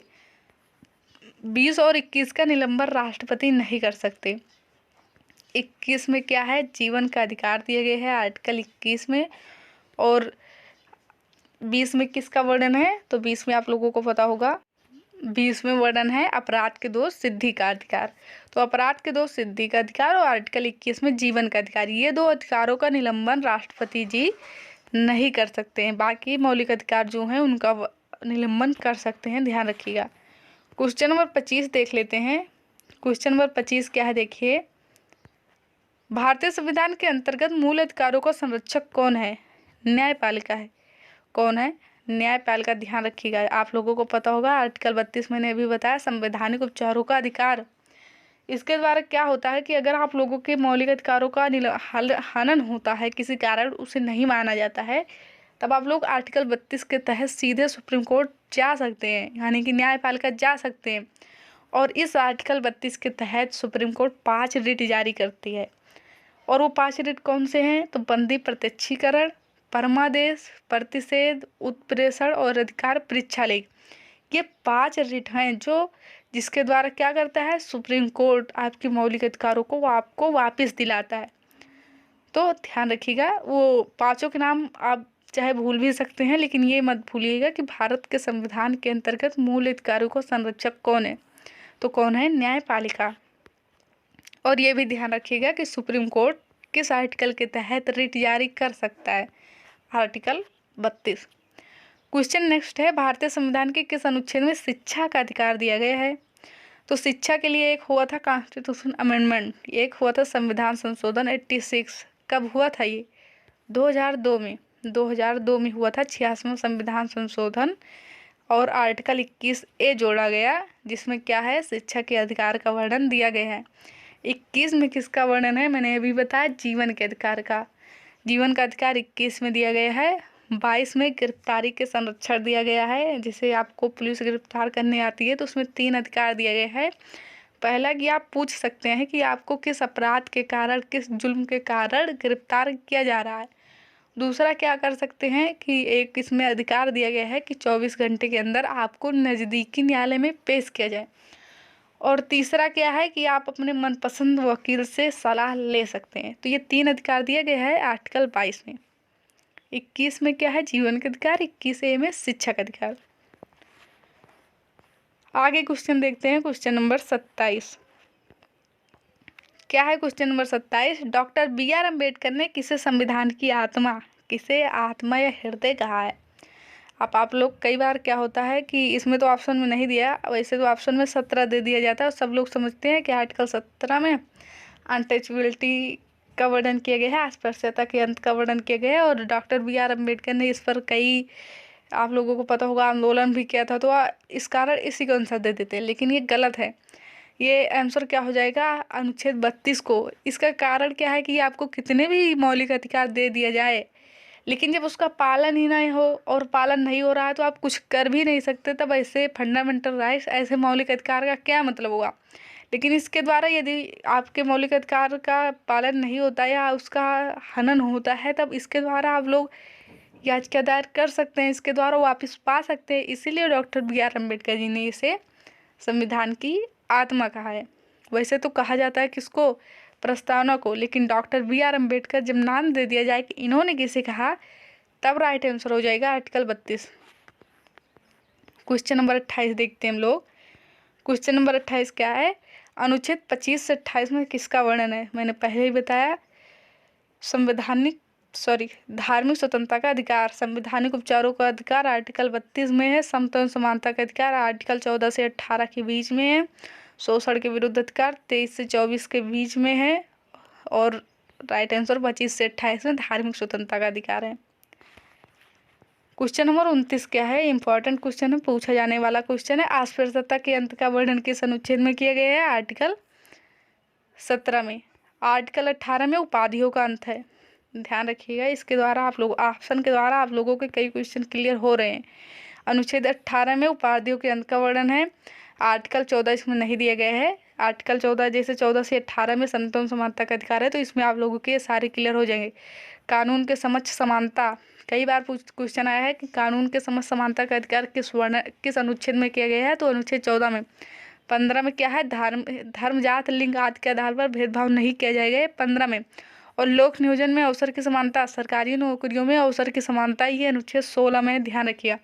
और सबसे मोस्ट इम्पॉर्टेंट यही है, ये ध्यान रखिएगा कि अस्पृश्यता के अंत का वर्णन संविधान के किस अनुच्छेद में है, तो अनुच्छेद 17 मत भूलिएगा। क्वेश्चन नंबर 30 क्या है देख लीजिए। क्वेश्चन नंबर 30 है, भारतीय संविधान के किस अनुच्छेद में जीवन का अधिकार दिया गया है, तो आर्टिकल 21। अनुच्छेद 20 में अभिव्यक्ति की स्वतंत्रता का अधिकार, और इसमें 6 अधिकार दिए गए। इतने डीप में जाने की जरूरत नहीं है, लेकिन ये ध्यान रखिएगा। 19 में किसका वर्णन है, 19 में व्यक्ति के स्वतंत्रता का अधिकार का, और जो इसमें क्वेश्चन में दिया गया है उसका आंसर 21 हो जाएगा। अनुच्छेद 20 में किसका वर्णन किया गया है, तो इसमें ध्यान रखिएगा अपराध के दोष सिद्धि का अधिकार। जैसे इसमें यह है कि जैसे आपका अपराध सिद्ध हो गया है या आपको गिरफ्तार कर लिया गया है, और इसमें फिर जैसे आपको गिरफ्तार कर लिया गया उसके बाद भी आपको कुछ अधिकार दिए गए हैं। जैसे आपको एक अपराध के लिए एक बार ही सजा दी जा सकती है, ये इसमें अधिकार दिया गया है। दूसरा, आपको खुद के विरुद्ध गवाही देने के लिए बाध्य नहीं किया जा सकता, ये भी है। और एक तीसरा अधिकार इसमें ये दिया गया है कि जैसे आपने आज जुल्म किया है लेकिन आप पकड़े 2 साल बाद जाते हैं, तो जब आपने अपराध किया था उस समय जो कानून था उस अपराध का, वही आपको दंड दिया जाएगा जो उस समय था। तो ये तीसरा अधिकार इसमें दिए गए। तो 3 अधिकार इसमें भी दिए गए हैं। आगे क्वेश्चन देखेंगे हम लोग। तो ये 20, 21, 19 और 22 हो गए। आगे देखेंगे हम लोग क्वेश्चन नंबर 31। क्या है क्वेश्चन, मौलिक अधिकारों को कहाँ से लिया गया। मौलिक अधिकारों को, ये तो ऊपर हो गया है, यूएसए से लिया गया है। तो ये हम लोगों का लास्ट कुछ क्वेश्चन था, और शायद आप लोगों को इसमें कन्फ्यूजन हो गई होगी। मैं आप लोगों को बता दूं क्या था। आर्टिकल 20 था। इसमें क्या है, अपराध के दोष सिद्धि का अधिकार है, और इसमें 3 अधिकार दिए गए हैं। पहला कौन सा है, ये ध्यान रखिएगा। पहला ये है कि आपको खुद के विरुद्ध गवाही देने के लिए बाध्य नहीं किया जा सकता, ये पहला अधिकार इसमें दिया गया। दूसरा क्या है, दूसरा अधिकार इसमें ये दिया गया है कि एक अपराध के लिए केवल एक बार ही सजा दी जा सकती है। तो पहला है कि खुद के विरुद्ध गवाही देने के लिए बाध्य नहीं किया जा सकता। दूसरा है कि एक अपराध के लिए एक ही बार सजा दी जाएगी।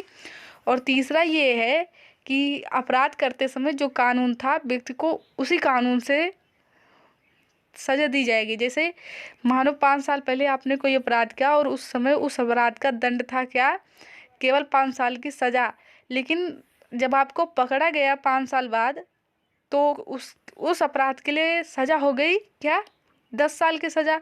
तब आप लोगों को 10 साल की सजा नहीं होगी 5 साल की, इसी पुराने कानून से।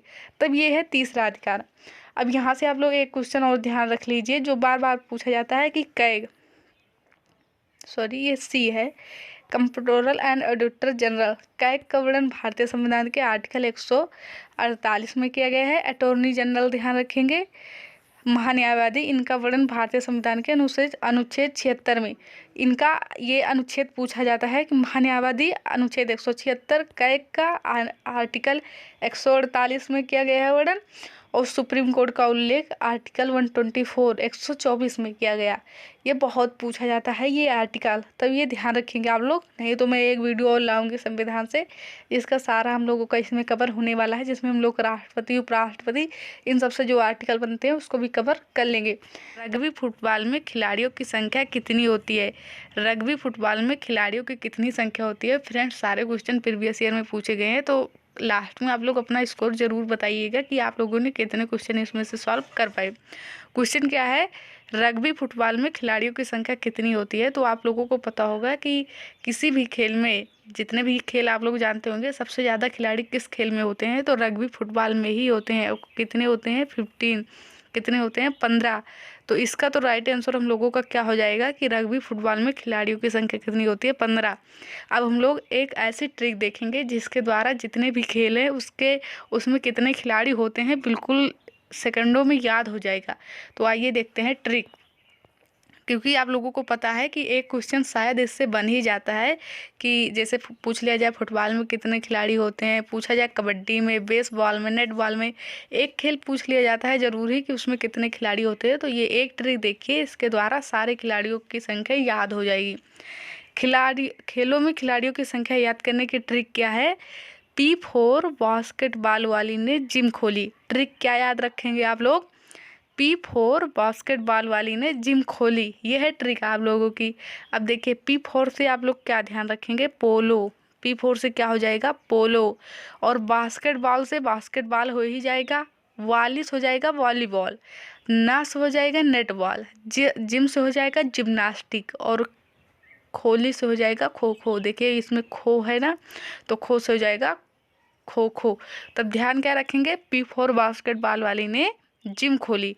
पी से हो जाएगा यानी कि पास हो जाएगा पोलो। बास्केटबॉल से बास्केटबॉल है ही। वॉली से हो जाएगा वॉलीबॉल। और ने से हो जाएगा नेटबॉल। जिम से हो जाएगा जिम्नास्टिक। और खोली से खो से हो जाएगा खो खो। यहाँ मैंने ये लिख भी दिया है, आप लोग देख पाएंगे। P4 पोलो, बास्केटबॉल हो ही गया। वॉली से वॉलीबॉल, ना से नेटबॉल, जिम से जिम्नास्टिक, खा से खो खो।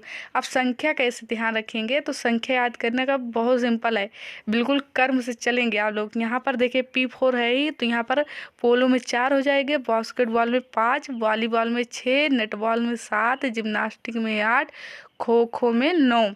तो ये ऐसे बहुत सिंपल है, 4 5 6 7 8 9।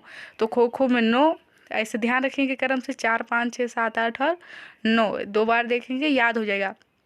लेकिन यहाँ पर आप लोग एक और बात भी ध्यान रखिए जो कि बहुत इंपॉर्टेंट छूट रहा है। क्या? यहाँ पर खो खो के साथ आप लोग एक ध्यान रखेंगे, बेसबॉल।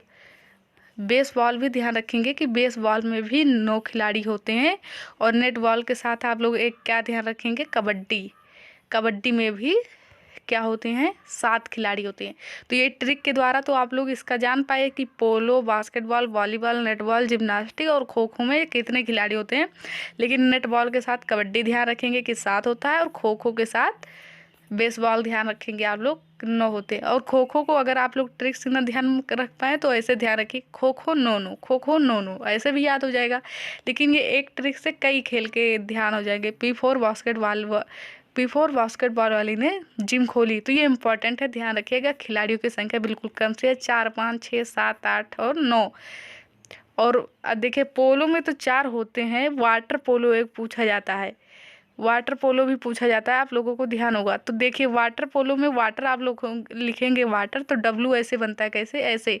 और W को आप लोग ऐसे तिरछा कर कर देखेंगे तो ये है 3।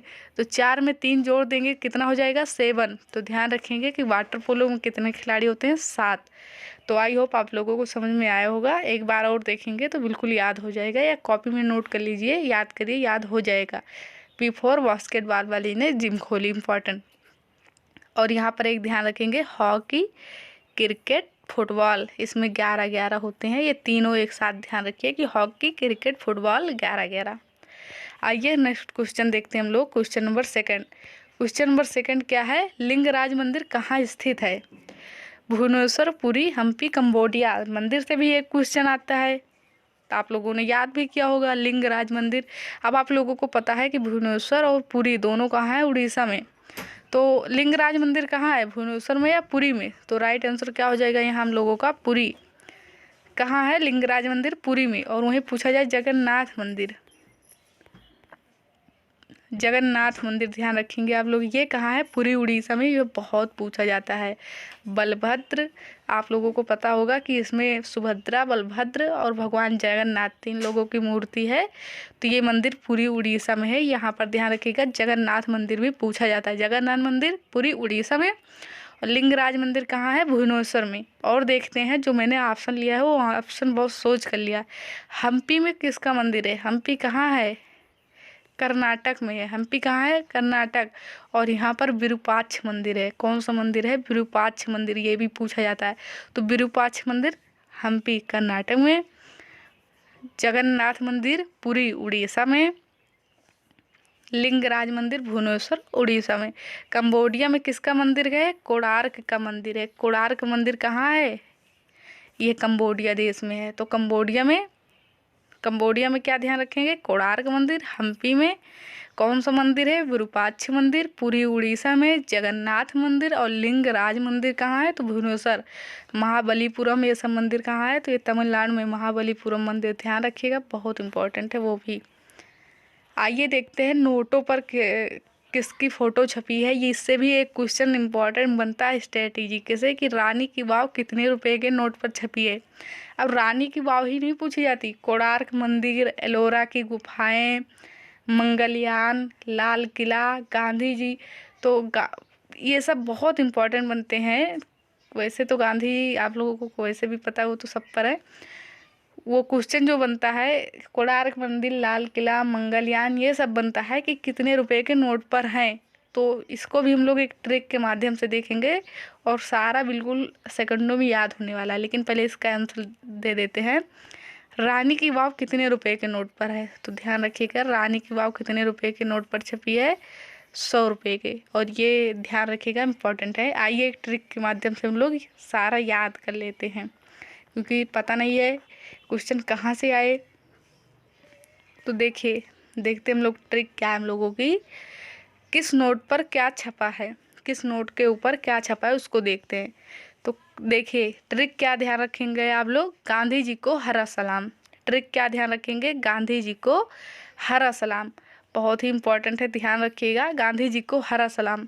अब यहाँ से आप लोग बिल्कुल बहुत सिंपल है याद करना, गांधी जी। तो देखिए गांधी जी को किसी ने 20 रुपये दिया और बोला ए लो, ए लो। तो गांधी जी को किसी ने 20 रुपये दिया और बोला ए लो।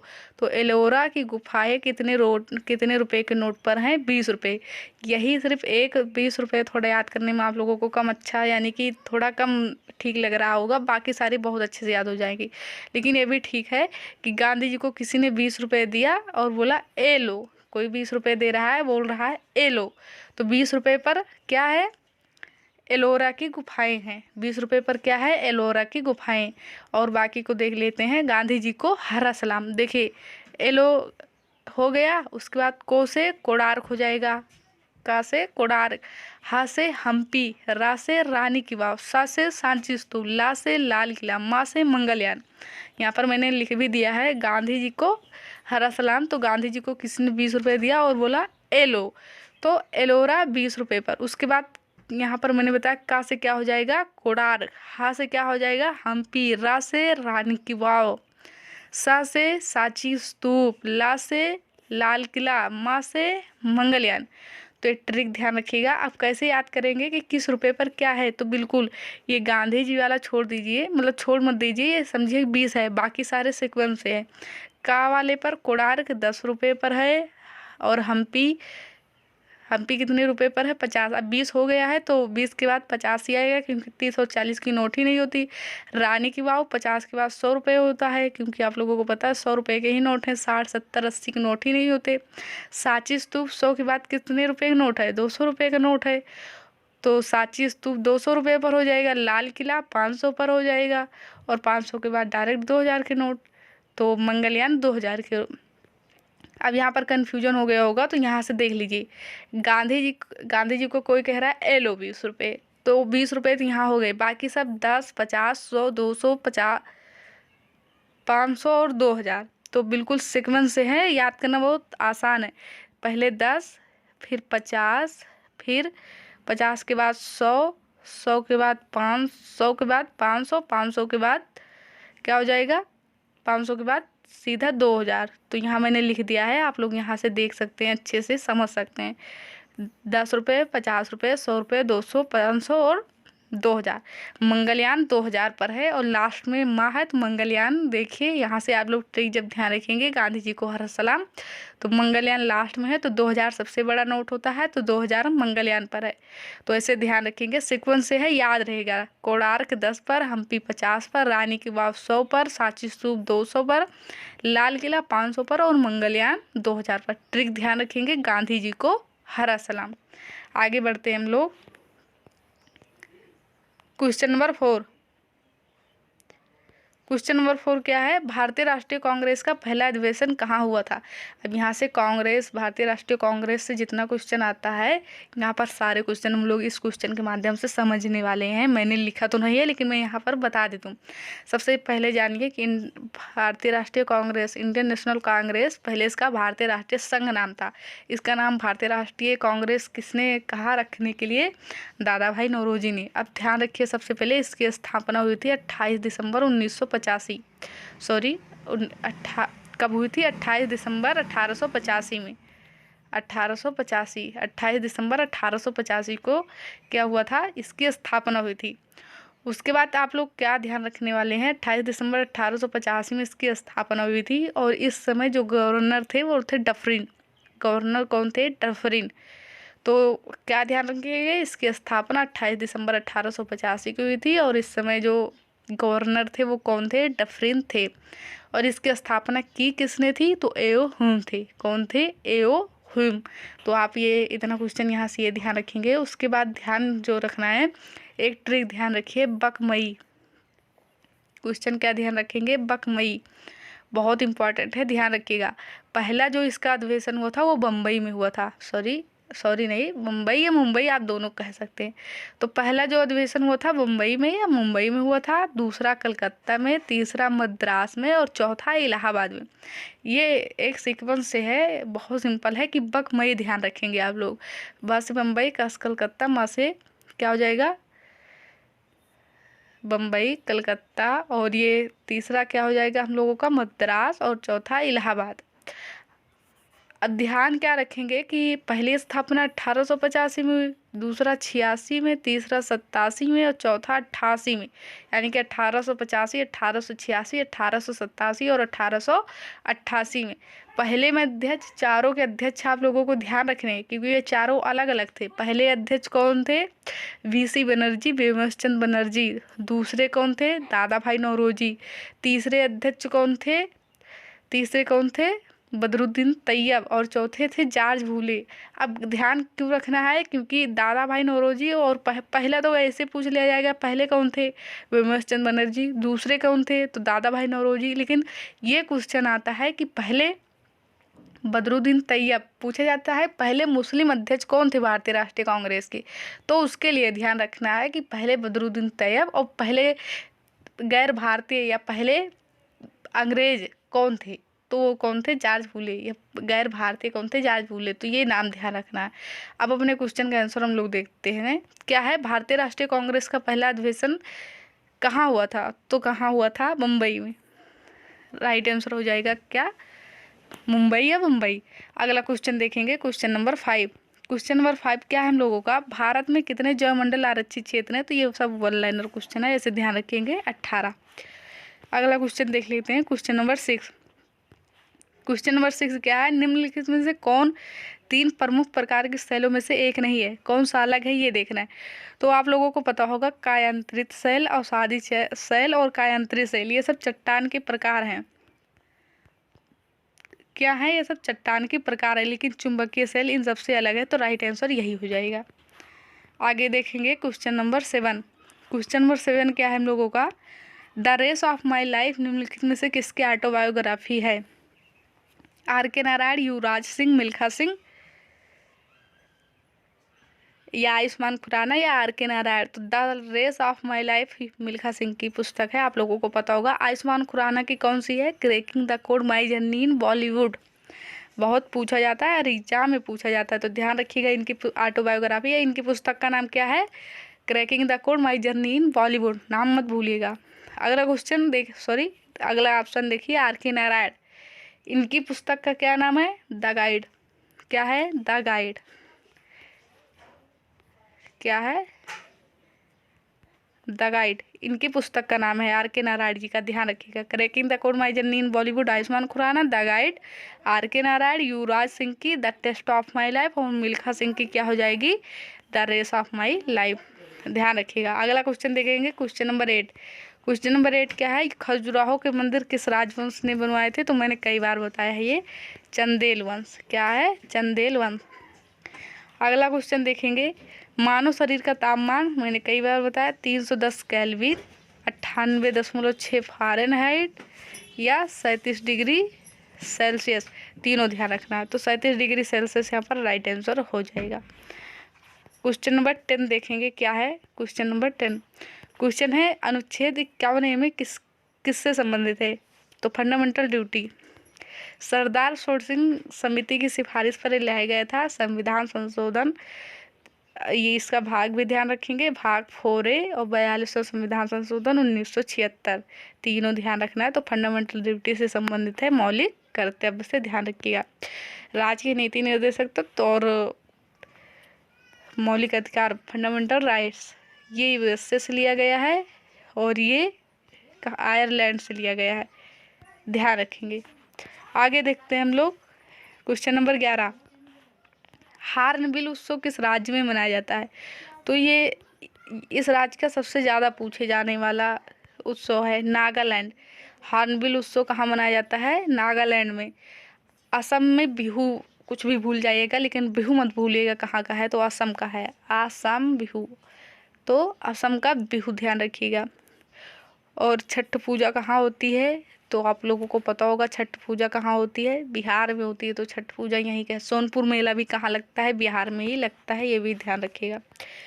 क्वेश्चन नंबर 12 क्या है देख लीजिए, ब्रह्मपुत्र नदी को दिहांग नदी कहाँ कहा जाता है? तो दिहांग, सांगपो और ब्रह्मपुत्र, इसे 3 नाम से बुलाया जाता है। तो दिहांग इसे कहाँ बोला जाता है? ब्रह्मपुत्र कहाँ बोला जाता है? और सांगपो नदी कहाँ बोला जाता है? तो तिब्बती क्षेत्र में तो इसे क्या बोला जाता है? सांगपो, लेकिन अरुणाचल प्रदेश में इसे क्या बोला जाता है? क्या बोला जाता है? दिहांग बोला जाता है। और असम में इसे क्या बोला जाता है? असम में इसे बोला जाता है ब्रह्मपुत्र। और असम में आकर ही ये ब्रह्मपुत्र नदी क्या करती है? माजुली द्वीप का निर्माण करती है, जो कि विश्व का सबसे बड़ा नदी द्वीप है। माजुली द्वीप का किस राज्य में है? तो असम में, ध्यान रखिएगा। क्वेश्चन नंबर 13 है, यामिनी कृष्णमूर्ति का संबंध किस क्लासिकल डांस से है? तो ध्यान रखेंगे आप लोग क्या क्या, कुचिपुड़ी और भरतनाट्यम दोनों डांस है। कुचिपुड़ी और भरतनाट्यम ये दोनों क्लासिकल डांस से संबंधित हैं। जो ऑप्शन में होगा वही राइट आंसर होगा। आगे देखेंगे क्लासिकल डांस 8 है, ये भी ध्यान रखिएगा। क्वेश्चन नंबर 14 क्या है देखिए, मुख्यालय हेडक्वार्टर से भी क्वेश्चन आता है। वो देखिए WHO का मुख्यालय कहाँ है? वर्ल्ड हेल्थ ऑर्गेनाइजेशन, इसका मुख्यालय कहाँ है? तो इसका कहाँ है? जिनेवा में है। कहाँ है? जिनेवा में। रोम में किसका है? याफेओ का। याफेओ का कहाँ है? रोम इटली में इसका हेडक्वार्टर है। और बात करें ऑप्शन में और क्या है, वाशिंगटन और पेरिस। अब देखिए 1948 में इसका ये भी पूछा जाता है ना कि स्थापना कब हुआ था WHO का, तो कब हुआ था? 7 अप्रैल 1948। क्या ध्यान रखेंगे? 7 अप्रैल 1948 इस दिन इसकी स्थापना हुई थी और इसका हेडक्वार्टर जिनेवा में। रोम में किसका मुख्यालय है? तो ध्यान रखेंगे याफेओ का है। और वाशिंगटन में किसका है? तो IMF और वर्ल्ड बैंक का है। पेरिस में किसका है? तो यूनेस्को का है। फ्रांस पेरिस में किसका है? निम्नलिखित में से किस टीम ने 1975 में पहला क्रिकेट विश्व कप जीता? क्वेश्चन पूछा जा रहा है कि जब पहला क्रिकेट विश्व कप हुआ था, कब हुआ था ये? तो 1975 में हुआ था। इसमें किस टीम ने जीता था? तो जो पहला क्रिकेट विश्व कप हुआ था 1975 में, उसमें कौन सी टीम जीती थी? तो वेस्ट इंडीज जीता था। कौन जीता था? वेस्ट इंडीज जीता था। अब यहाँ से जो इम्पोर्टेंट क्वेश्चन बनते हैं, 2 क्वेश्चन और देखिए। क्या है क्वेश्चन? सर्वाधिक एक दिवसीय विश्व कप किस टीम ने जीता है? कई बार क्वेश्चन आया है, आप लोगों ने देखा भी होगा। प्रीवियस ईयर के क्वेश्चन अगर आप लोग लगाते होंगे तो आप लोगों ने जरूर देखा होगा कि सर्वाधिक एक दिवसीय विश्व कप किस टीम ने जीता है? ऑस्ट्रेलिया ने जीता है। और कितनी बार जीत चुका है ये? तो 5 बार जीता है। भारत ने विश्व कप कब जीता है? तो आप लोगों को पता होगा कि 1983, 1983 और 2011 में जीता। इसमें कपिल देव कप्तान थे। कई बार पूछा है कि भारत ने जब पहला विश्व कप जीता था, यानी कि 1983 में जब पहला विश्व कप जीता, उस समय कैप्टन कौन थे भारतीय क्रिकेट टीम के? तो कपिल देव थे। और 2011 में कैप्टन कौन थे? तो MS धोनी जी थे। और ये क्वेश्चन कई बार आया है कि जब भारत 2011 में वर्ल्ड कप जीता तो फाइनल मैच किस स्टेडियम में हुआ था? तो 2011 का जो क्रिकेट विश्व कप हुआ था, भारत जिसमें जीता था, उसका फाइनल मैच किस स्टेडियम में हुआ था? तो वानखेड़े। ये बहुत कई एग्जामों में पूछा गया है, इसे मत भूलिएगा, मोस्ट इम्पॉर्टेंट है। वानखेड़े स्टेडियम में 2011 का फाइनल मैच हुआ था, ध्यान रखिएगा। कैप्टन कौन थे भारतीय क्रिकेट टीम के? MS धोनी। आइए देखते हैं सेकंड क्वेश्चन क्या है देखिए, निम्नलिखित में से कौन सी नदी बंगाल की खाड़ी में गिरती है? तो बंगाल की खाड़ी में कौन सी नदी गिरती है, यानी कि कौन सी नदी जाकर अंत में कहाँ जाकर गिरती है, अरब सागर में या बंगाल की खाड़ी में? तो ताप्ती नदी, नर्मदा नदी, सिंधु नदी या महानदी? तो राइट आंसर क्या हो जाएगा? नर्मदा, ताप्ती, सिंधु, ये तीनों तो कहाँ जाकर मिलती है? अरबियन सी में। कहाँ? अरबियन सी में, यानी कि अरब सागर में। राइट आंसर क्या हो जाएगा हम लोगों का? महानदी। आप लोगों को पता होगा, आप लोग भारत का मैप जानते होंगे अगर, तो आप लोगों को पता होगा कि इधर अरबियन सी है, इधर बंगाल की खाड़ी है। तो जो आप लोगों को पता होगा सिंधु नदी, वो तो आकर यहाँ पाकिस्तान से यहाँ किनारे आकर अरबियन सी में यहाँ मिल जाती है। उसके बाद नर्मदा ताप्ती आप लोगों को पता है कि इधर से आकर, नर्मदा ताप्ती इधर से आकर यहाँ पर अरब सागर में गिरती है, लेकिन जो महानदी है वो बंगाल की खाड़ी में जाकर गिरती है इस साइड। तो राइट आंसर हो जाएगा। अब यहाँ देखिए मैंने नीचे लिख भी दिया है जिससे आप लोगों को आसानी हो जाए, क्योंकि एक क्वेश्चन नदी से पूछा ही जाता है। तो देखिए, बंगाल की खाड़ी में गिरने वाली प्रमुख नदियाँ, तो आप लोग बंगाल की खाड़ी में, तो ज़्यादातर नदियाँ बंगाल की खाड़ी में ही गिरती हैं। आप लोग ध्यान क्या रखेंगे? अरबियन सी में। अरब सागर में कौन कौन सी नदी गिरती हैं, अगर आप लोग उनका नाम ध्यान रख लेते हैं तो इसे याद करने की ज़रूरत नहीं पड़ेगी। लेकिन देख लीजिए एक बार दोनों, बंगाल की खाड़ी में गिरने वाली नदी महानदी, हुगली नदी, दामोदर नदी, स्वर्ण रेखा नदी, गंगा नदी, गोदावरी, कृष्णा, कावेरी। तो बहुत सारी नदियाँ हैं जो बंगाल की खाड़ी में ज़्यादातर नदियाँ गिरती हैं। यहाँ आप लोग ध्यान रखिए, सबसे अच्छा यही है, साबरमती नदी, माही नदी, नर्मदा, ताप्ती, शरावती और सिंधु। सिंधु की सहायक नदियाँ सिंधु में ही मिल जाती है, तो सिंधु भी आकर वहीं गिर जाती है, मिल जाती है। तो सिंधु ध्यान रखिएगा, सिंधु भी इसमें ध्यान रखिएगा। सिंधु नदी, साबरमती, माही नदी, नर्मदा, ताप्ती, शरावती, ये ध्यान रखिए कहाँ गिरती हैं? अरबियन सी में। फिर इसको, इन सबको याद करने की ज़रूरत नहीं पड़ेगी। साबरमती, माही, नर्मदा, ताप्ती और शरावती। और वैसे भी आप लोग नर्मदा ताप्ती का नाम ध्यान रखते होंगे कि कौन सी नदी है जो पूर्व से पश्चिम की ओर बहती है, तो वैसे भी आप लोग नाम रटते होंगे नर्मदा और ताप्ती। निम्नलिखित में से कौन द टेस्टामेंट्स नामक पुस्तक के लेखक हैं? तो कौन है? Margaret Edward. माई कॉम्फ किसकी है? एडोल्फ हिटलर की पुस्तक है, बहुत पूछा जाता है, इसे भूलिएगा मत। एडोल्फ हिटलर की पुस्तक का क्या नाम है? माई कॉम्फ, ये ध्यान रखिएगा, मोस्ट इम्पॉर्टेंट। द टेस्टामेंट पुस्तक किसकी है? मार्गरेट एडवर्ड की है। दो ऑप्शन और है नीचे, उससे भी देख लेते हैं, ये इम्पॉर्टेंट पुस्तक है, आप लोग इससे भी ध्यान रखिएगा।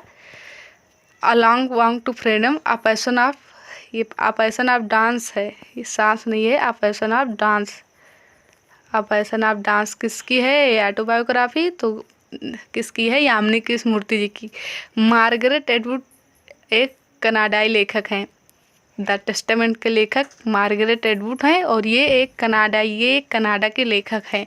अ पैशन ऑफ डांस किसकी ऑटोबायोग्राफी है? तो यामिनी कृष्णमूर्ति। क्वेश्चन नंबर 4 देखिए क्या है?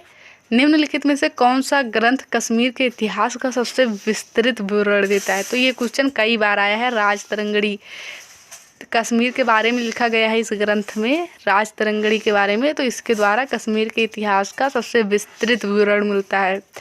और राजतरंगड़ी लिखा किसने है? तो कल्हड़। नाम मत भूलिएगा, बहुत क्वेश्चन आता है कि राजतरंगड़ी को किसने लिखा है? तो कल्हड़ ने लिखा है और इसके द्वारा कश्मीर के इतिहास की जानकारी मिलती है। अभिज्ञान शाकुंतलम, मेघदूतम, और ये किसकी है? तो कालिदास की है। ऋतु संहार, अभिज्ञान शाकुंतलम, मेघदूतम किसकी है? तो ध्यान रखिएगा, कालिदास जी की है। लेकिन राजतरंगड़ी कल्हड़ की पुस्तक है। किसकी है? कल्हड़ की पुस्तक है। और यह एक संस्कृत ग्रंथ है, संस्कृत में लिखा गया है। पेलाग्रा रोग किस विटामिन की कमी से होता है? B1, B3, B12 या B6? तो पेलाग्रा रोग जो है वो किसके द्वारा होता है? B3 के कारण होता है। किसके कारण? B3 के। अब आप लोग यहाँ से ये ध्यान रखिएगा कि BC और ADEK, तो B और C ये किस में घुलनशील है? वाटर में, पानी में। और ADEK ये किस में है? तो ये वसा में है। ये बहुत पूछा जाता है कि कौन कौन से विटामिन वसा में घुलनशील है, कौन पानी में? तो BC पानी में। तो BC से देखिए, BC भैंस, ऐसे ध्यान रखिएगा, भैंस गई पानी में, तो BC वाटर में, पानी में, और बाकी जो बचेंगे ADEK वो वसा में। बहुत लोग इसे ऐसे पढ़ते हैं कीड़ा, ये उल्टा पढ़ेंगे, कीड़ा हो जाएगा। तो कीड़ा ध्यान रखेंगे कि वसा में है। तो चाहे जैसे आप लोग ध्यान रखिए, बस ध्यान रखिएगा कि BC पानी में है, बाकी ADEK किस में है? तो वो ध्यान रखिएगा आप लोग, किस में है? वसा में। और रासायनिक नाम की बात करें तो मैंने कई बार आप लोगों को ट्रिक बताई है, क्या रथ पर एक टॉफी है। मैंने ये ट्रिक कई बार आप लोगों को बता दी है, आप लोगों को इसके बारे में पता होगा। रेटिनॉल, थायमिन, एस्कर्बिकम, calciferol, tocopherol, phylloquinone, vitamin A, B, यहाँ पर सी, यहाँ पर डी, यहाँ पर ई, यहाँ पर के। तो आप लोगों को ये पता होगा, मैंने पहले भी बताया। तो B3 इसका राइट आंसर हो जाएगा, ध्यान रखिएगा। पिलारका रोग होने पर क्या होता है ये भी जान लीजिए कि अनिद्रा, भूख न लगना यानी कि नींद नहीं आती, भूख नहीं लगती, पाचन संबंधी समस्याएं होती हैं और त्वचा संबंधी समस्याएं भी उत्पन्न होती हैं। ये B3 के कारण होता है। और B3 का रासायनिक नाम नियासिन है, इसे भी ध्यान रखिएगा। B3 का रासायनिक नाम नियासिन है। क्वेश्चन नंबर 6 देख लीजिए। निम्नलिखित में से किस प्रसिद्ध संगीतकार को गजल सम्राट कहा जाता है? तो पंकज उदास, मेहंदी हसन, ये सब गज़ल के ही कलाकार हैं। जगजीत सिंह।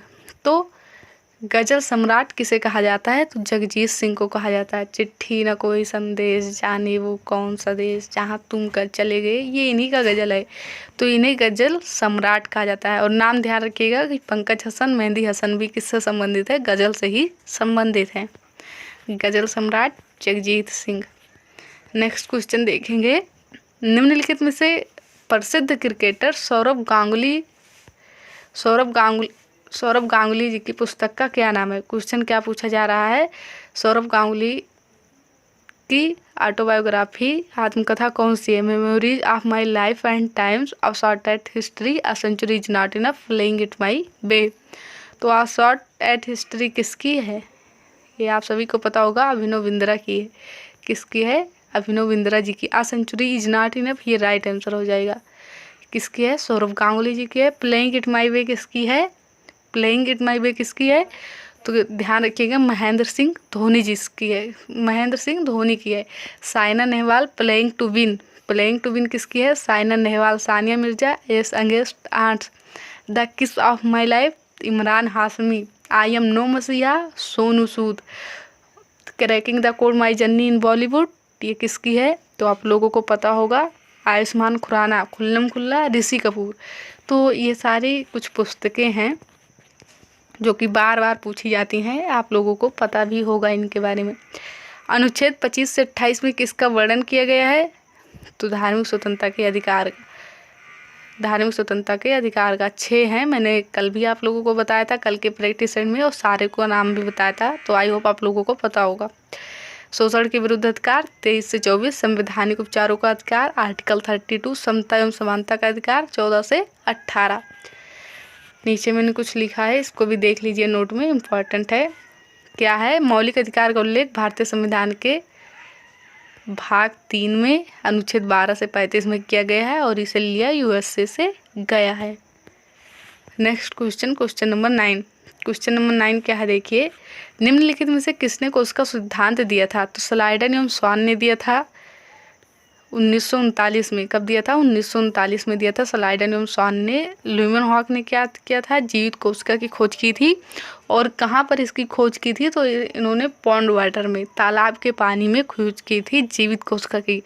मृत कोशिका की खोज किसने की थी? रॉबर्ट हुक ने की थी। कोशिका की खोज, मृत कोशिका की खोज 1665 में किसने की थी? रॉबर्ट हुक ने की थी। तो इन्होंने एक जार में, एक बोतल में खोज की थी मृत कोशिका की। और ल्यूमेनहॉक ने कहाँ की थी? तो पॉन्ड वाटर, तालाब के पानी में। स्लाइडन एवं स्वान ने क्या किया? कोशिका सिद्धांत दिया। रॉबर्ट ब्राउन ने किसकी खोज की थी? बताइएगा आप लोग कमेंट बॉक्स में। देखिए नेक्स्ट क्वेश्चन, अस्पृश्यता के अंत का वर्णन संविधान के किस अनुच्छेद में किया गया है? तो 17। मैंने ये कई बार आप लोगों को बता दिया है। आप लोग लगातार प्रैक्टिस सेट कर रहे होंगे तो आप लोगों को बहुत सारी चीज़ें पता हो गई होंगी।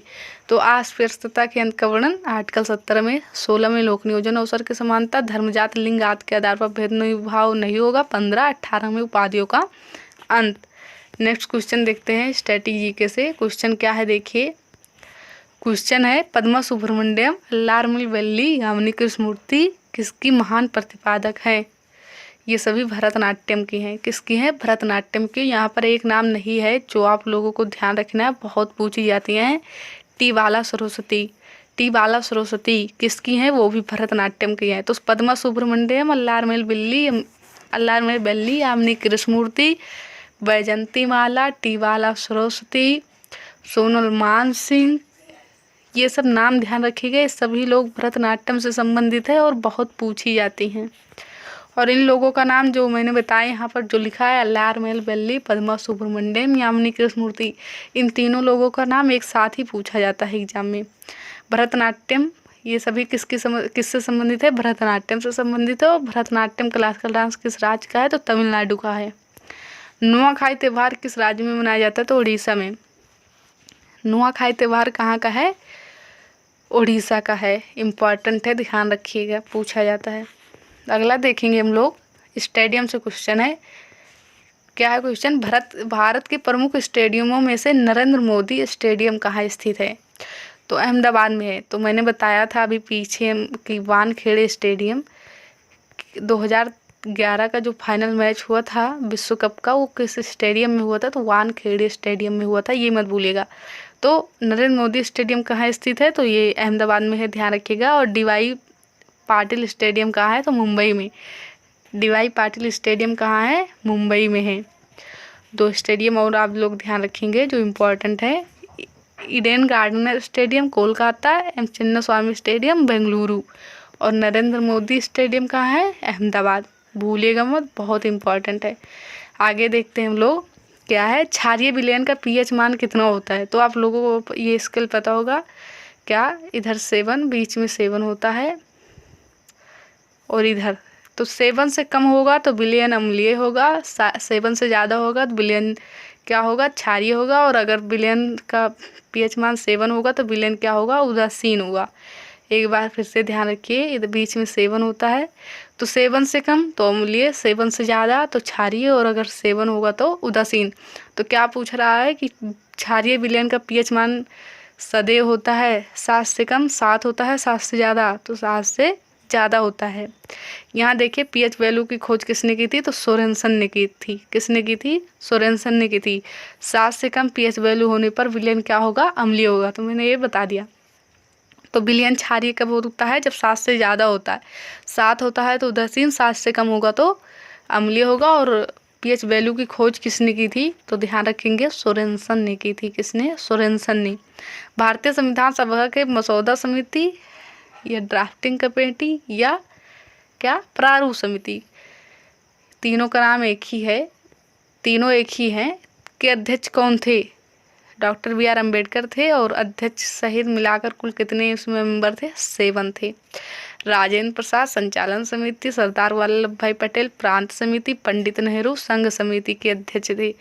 और उसके बाद मौलिक अधिकारों के लिए जो सलाहकार समिति बनाई गई थी, तो सरदार वल्लभ भाई पटेल उसके हेड थे। वैसे पूछे कि संविधान सभा के संवैधानिक सलाहकार कौन थे? तो VN राय थे, वेनेगल नरसिंह राव। लेकिन मौलिक अधिकार के लिए जो सलाहकार समिति बनाई गई थी उसके हेड कौन थे? तो उसके हेड वल्लभ भाई पटेल थे। और मौलिक अधिकार के लिए जो उप समिति बनाई गई थी उसके अध्यक्ष JV कृपलानी थी। कौन थे? JV कृपलानी। यहाँ से आप लोग देख सकते हैं, मौलिक अधिकार के लिए जो उप समिति बनाई गई थी उसके अध्यक्ष JV कृपलानी थे। और मौलिक अधिकार के लिए जो सलाहकार समिति बनाई गई थी उसके हेड सरदार वल्लभ भाई पटेल थे। देखिए क्वेश्चन नंबर 16, क्या है? चिथरई उत्सव किस राज्य में मनाया जाता है? तो चित्रार्थी, चिथरई, पुथंडू कहाँ के हैं? तमिलनाडु के हैं। चिथरई, चित्रार्थी और पुथंडू कहाँ के हैं? ध्यान रखिएगा आप लोग, कहाँ के हैं? तमिलनाडु के। मैंने यहाँ लिख भी दिया है, देख लीजिएगा। चित्रार्थी, पोंगल, महामया, पुथंडू कहाँ के हैं? तो तमिलनाडु के हैं। समान न्याय और निःशुल्क विधिक सहायता का प्रावधान संविधान के किस अनुच्छेद में किया गया है? आर्टिकल 39A में। आर्टिकल 40 में पंचायत, और 44 मैंने कई बार ये बताया कि 44 बिल्कुल सेम है, तो समान नागरिक संहिता इसमें दिया गया है। निःशुल्क विधिक सहायता का उल्लेख भारतीय संविधान के किस अनुच्छेद में है? आर्टिकल 39A में है। इसे किस संविधान संशोधन द्वारा जोड़ा गया था? तो 42वें संविधान संशोधन 1976 द्वारा। महामस्तकाभिषेक त्यौहार निम्नलिखित में से कहाँ मनाया जाता है? तो कहाँ मनाया जाता है ये? कर्नाटक में। कहाँ मनाया जाता है? कर्नाटक में। यहाँ नोट में मैंने लिख दिया है इसके बारे में, आप लोग ध्यान रखेंगे। महामस्तक त्यौहार किस राज्य में मनाया जाता है? तो कर्नाटक में मनाया जाता है हर 12 साल में एक बार। महामस्तक त्यौहार कर्नाटक के कहाँ मनाया जाता है? श्रवणबेलगोला में मनाया जाता है, हर 12 वर्ष में एक बार मनाया जाता है। ये भी ध्यान रखिएगा कि हर 12 साल में कितनी बार मनाया जाता है? एक बार मनाया जाता है। करगम लोक नृत्य किस राज्य से संबंधित है? तो कहाँ का है? तमिलनाडु का। तो चित्रार्थी, चिथरई, पुथंडू, महामाया, करगम कहाँ के हैं? सब तमिलनाडु के हैं। और आज का हम लोगों का ये लास्ट क्वेश्चन है, क्वेश्चन नंबर 20। और आप लोग जानते हैं लास्ट क्वेश्चन हम लोगों का होमवर्क होता है। क्वेश्चन क्या है? 2024 हाल ही में पैरा ओलंपिक 2024 में अवनी लेखरा जी ने कौन सा पदक जीता? कांस्य जीता, सिल्वर जीता, स्वर्ण जीता या इनमें से कोई नहीं जीता? तो इसका आंसर आप लोगों को देना है कमेंट बॉक्स में। ये है आप लोगों का होमवर्क। आई होप आप लोगों को वीडियो पसंद आया होगा। वीडियो पसंद आया हो तो वो वीडियो को लाइक ज़रूर करिएगा। सारे क्वेश्चन को नोट करके अच्छे से याद कर लीजिएगा, क्योंकि सारे क्वेश्चन इम्पॉर्टेंट है और इससे क्वेश्चन एग्जाम में ज़रूर बनने वाला है। तो वीडियो पसंद आया हो तो वीडियो को लाइक करें, चैनल को सब्सक्राइब करें और अपने फ्रेंड के पास शेयर ज़रूर करें। और